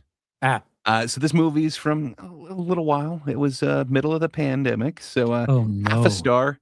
So cliche and cast that it feels like a parody. And then 5 stars.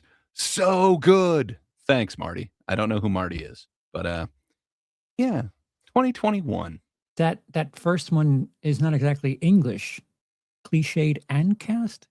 If that it feels like a parody. So the cast, so cliched and cast.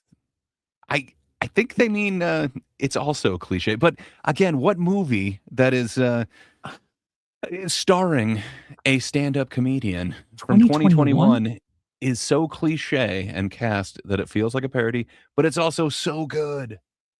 It's COVID shit. Like I was on so many fucking antidepressants at that time. Well, is it specifically a comedy?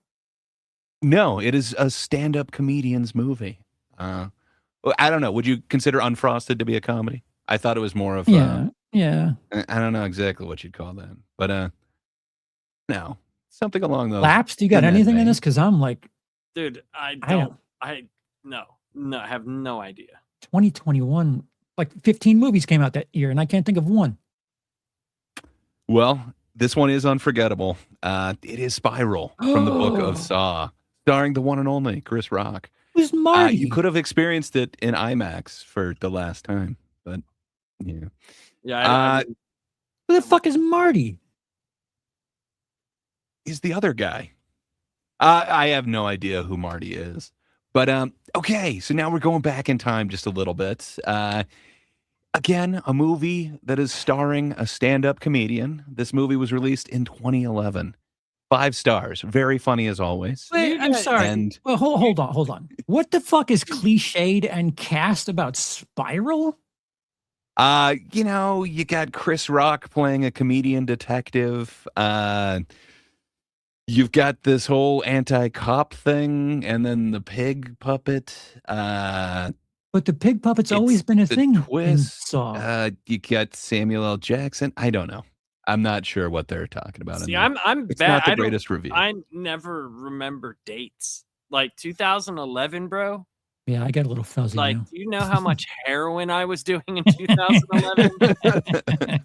Well, Fuck, dude. maybe it would have helped with this movie, or maybe not. 5 stars. Funny as Heroin always, the movie. or I have no clue. half Memento a Mori. star. I want to know if Uh, Chris M. Savage knew Memento Mori prior to watching 28 years later. I mean, hopefully they did. The Memento Mori coins were like, I don't know, they were trending in what, like 2023 or Yeah, something they're- like that. And then, they're- if you go all the way back to, They're- when it's actually from, it's Yeah. a great idea. A literature thing Remember, to you too will tell die. you. Yep. Yeah, I wouldn't know. Like I said at the beginning of this, I won't know any of these. Any. Oh, you know this one. You cannot forget this one. It is 20 iconic. But would I know that it came perhaps out in you've- 2011? Like I think so. Perhaps you even made judgment on it earlier. Who knows? What the fuck? Okay, so it's Jack and Jill. The Dunkachino. How could you forget it, Lapsed? Well, It's Al can I- Pacino. Can I With the can I be Dunkachino. honest? Can I be Sure. a As always. honest person here? I know what Yes. this is. I have never seen this movie. Oh, we got to do a watch along. No, we don't. Charles, the Nope. next Just being honest, I've marathon never- that you never gotta seen do. this movie. until now, Dude. we're gonna have to do a watch together. The movie sorry. itself is a marathon. That like Yeah. Yes. Oh, so good. we need like thousands of dollars to be the threshold to even start with that shit. Awful. Fair enough. Should a goal be met, we will definitely have to do a watch together of Jack and Jill. 2005. Okay, 2005. It's a movie starring a stand-up comedian in the lead role. 5 know stars. cinema- I know cinema when I see it. And 1.5 stars. Shit movie. Good jokes. Hot women. Hot Same women. day that these reviews were posted. Just a few days ago. Wow, dude, I was 29 years old then. Huzzah. Mm. Oh, I think you'll 2005. probably remember this one at some point, but yeah, it's a These- stand-up movie. These hints are not hints. These hints are like That's the point. yeah, I know. I know. Oh, Perhaps it's a sequel to something. Who knows? Wait, when did no, that wouldn't be right. 05. What the fuck? Scary movie 17. Oh, could it be an American Pie movie? American Wedding? That was 3. I That was think American 2003. might be the wrong way to go with this Okay. one. Um, I think The hot women comments. got okay, me. but was it thinking the Zohan movie? I don't know. When did that come out? It was That's not the around Zohan That movie. time, 2006, 7. Come Oh, on, it was the man. Oh aforementioned man, Goose this is Bigelow, my whole list. European gigolo. You're, What are you talking about? You are totally Your just whole like, list? It's like you're Why would- totally like fucking with my drug addiction here. What are you talking Just about? throwing it in my face. Nobody's doing anything. Okay, so this other movie was also released in 2005, doubling down that this is the great movie ever made. 5-star. Okay, so what was on my list again, Charles? And then half star, good I point. wish my mom would forgive me for making her take me to watch this as a kid. So What? This might be. Did Freddy Got Fingered come out around this time? that's got to be it. It has to be it. I think it might be. It has to be Freddy Got 04? Fingered? You It think doesn't- Freddy it Got doesn't Fingered was 05? I You don't think know. this was dude. Yeah. I think Freddy Got Um, Fingered was after 9/11? It felt like another one. Is this Fair enough. is is this the Larry the Cable Guy one? It is not the Larry the Cable Guy one. Come on, you have to know this classic film. It's Son of the You're an Mask. asshole. Yeah. Yeah, It's I your am. On my list. list. It's your list, Lapsed. Yeah. What? This shit hurts. Who It would be does. doing that? Okay, so if you were to get these two reviews, 5 stars, the movie equivalent of the equivalent movie, Freddy got the fingered. fuck, who cares? There is no arc, there is no insight, no punchlines, half a star. Yeah, this might be Freddy got me. It is, in fact, Freddy Got Fingered. And I don't know that I disagree with that review of I mean, there's jokes, but could you sum up the plot to Freddy Got Fingered? Nope. Yes. Yes. Tom Green. Hmm. That is Fair the enough. plot of Freddy Got Fingered.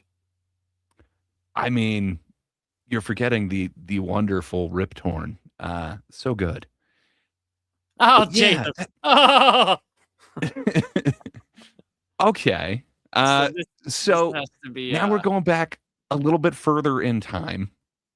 We have talked about this movie, but this movie was released in 1998. It stars a stand-up comedian. 5 stars. This has the type of script you could tell me is an adaptation of the Odyssey or something, and I have to believe you. Or half a star. Watch this with my old roommate in North Hollywood. How is that? How is that a review? It's a review, By damn it. Cedric Diggory. Dude, Letterboxd is so fucking cursed. It's cursed. How did he review the movie while he was Harry Pottering it up somewhere? Dude, it's so funny. These fucking people like put like a 3-sentence thing like this is what makes Pringles great, and it's like got 500 likes. And you're like, what the fuck? What does it have to do with anything? But Yeah. weirdos, Is Letterboxd weirdos. Some people might have looked This, is this Larry the those Cable Guy particular ones. cabling across America? I don't know. Oh, it's not Larry the 98. Cable Guy. Come on, 98? He wasn't a thing till that had to Right. happen after 9/11. Starring right? a Can I comedian? be honest with you? Sure. 1996 and on till about 10 years ago, I don't really know what happened. Is there a chance that this is Simon Says? It is not Simon Says. It's actually half baked. You Son of know, a bitch. some dude watched it with his roommate in North I Hollywood. did. Oh, God you know damn it. Half a what? star. One of my roommates had played this movie forever. I do remember that. Oh, I think Troy got it. Hell yeah, sir. Hell yeah. There was kind of a Good clue shit, in that Troy. last slide. This one was reviewed on 420. So it was a slight Oh. little clue. Oh, Thank Gotcha. you. great. You I don't know if you're welcome, you are a but you have asked for thanks. Indeed. you are a mystery. Indeed. Holy shit. Comedy. You are definitely one of the 3 men in this conversation. Comedy. Hi-yo!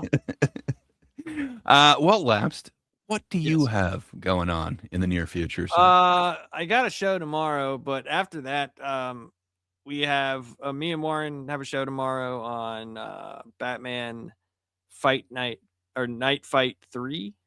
And then Friday we have last panel with our top 10 Spielberg movies.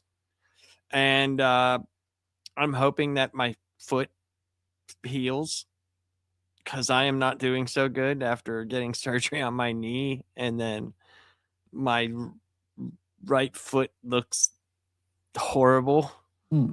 It is literally purple going up my ankle. The darker color is kind of slimming. Yes. For all those feet fetishes. If I was in a Quentin Tarantino movie, I'd have been fired. or I'd have know, been he in a seems really to have a- gruesome scene. Fair enough. I was going to say he has a particular taste in feet. I don't think it's all feet.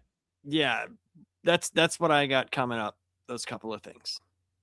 Well, hell yeah. Charles, sir, what do you Yeah. have going on? Hang on.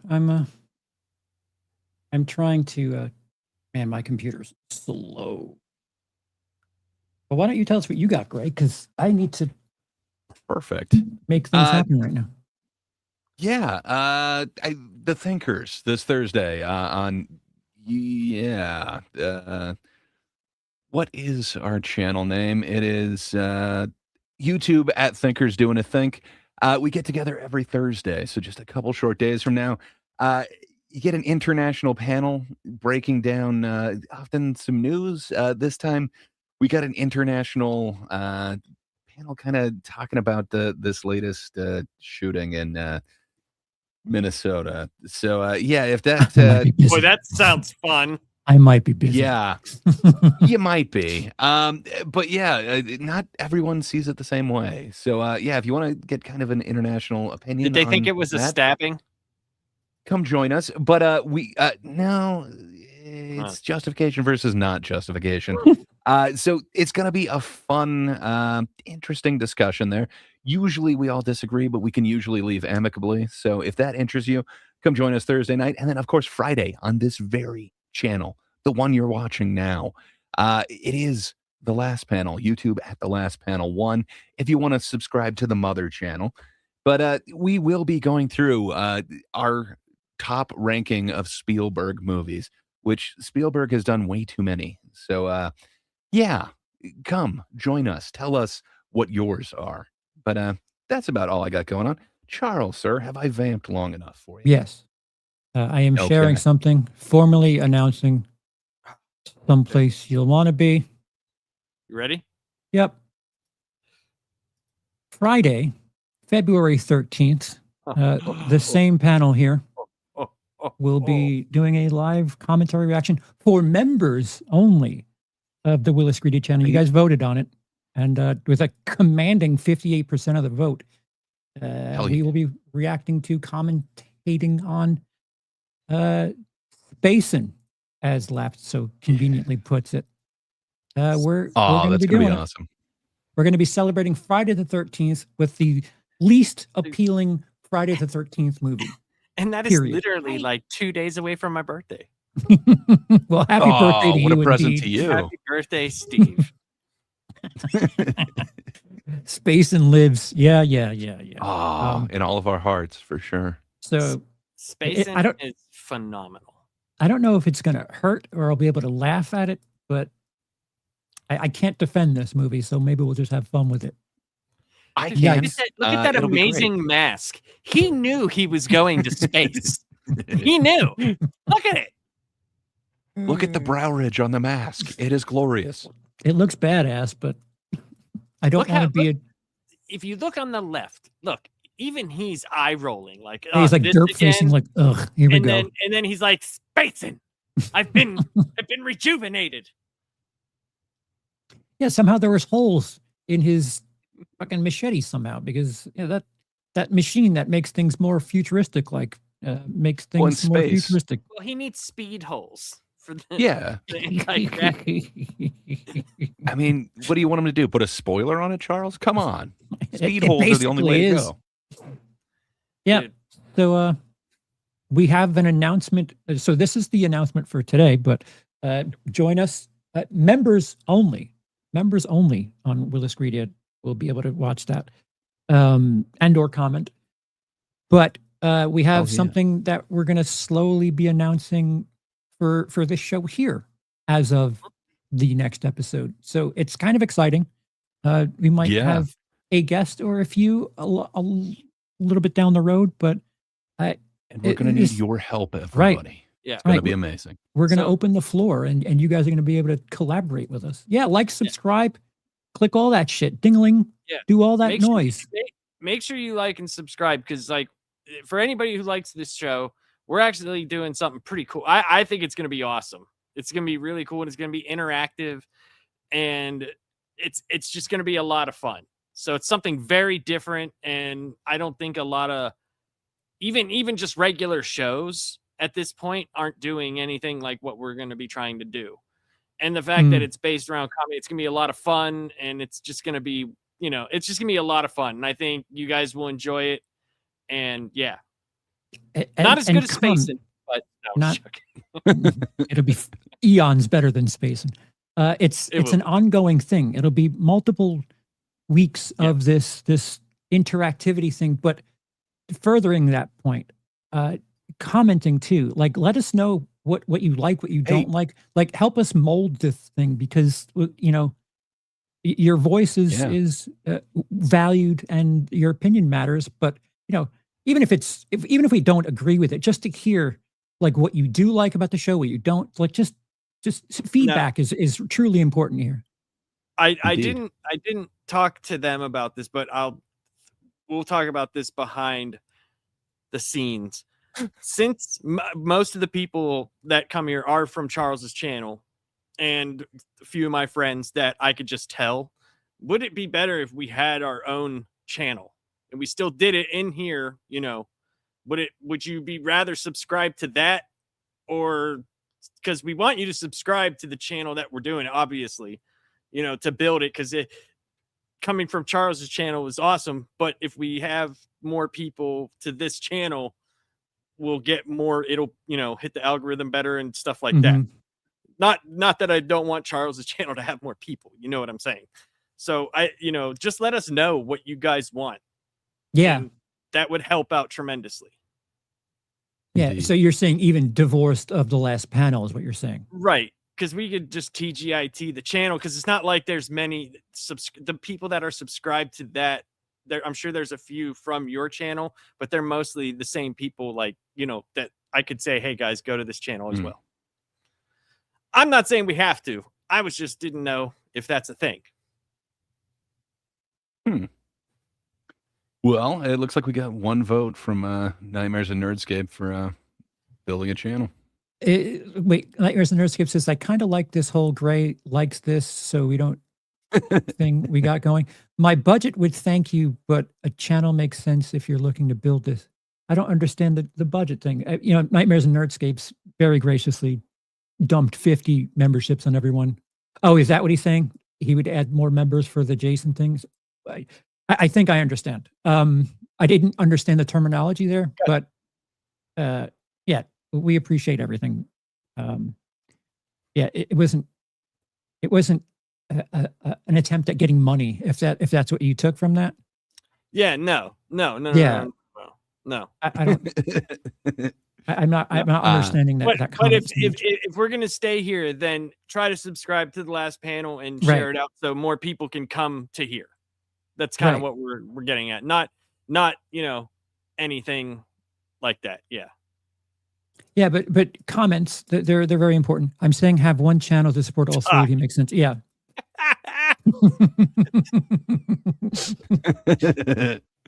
Yeah. Well, hell yeah. We've got that now. Technically, Charles is the hub for everything, kind of. But, the Last Panel 1 is a channel. YouTube at the Last Panel 1. It's where all of these things are going currently. Doc, are you able to drop that in the chat, Doc? Are you able to drop like someone's channel in the... I think Doc knows how to do it. If you're a mod, you can. Sorry. But yeah. I'm assigning work to the most valuable mod. Hell yeah. Well, I think we've got some off-air discussion to do, but Lapsed, hit that button. Yes, sir. It's the night, a right time for laughter. We have the guys to fill a custard, even though one is a jar of mustard. Thank God it's Tuesday. We take a look at comedians, and Charles used to be one. We have a lot to say about comedy. Can you believe Gray is a jar of mustard? Then there's Lapsed. What does he do? And why is he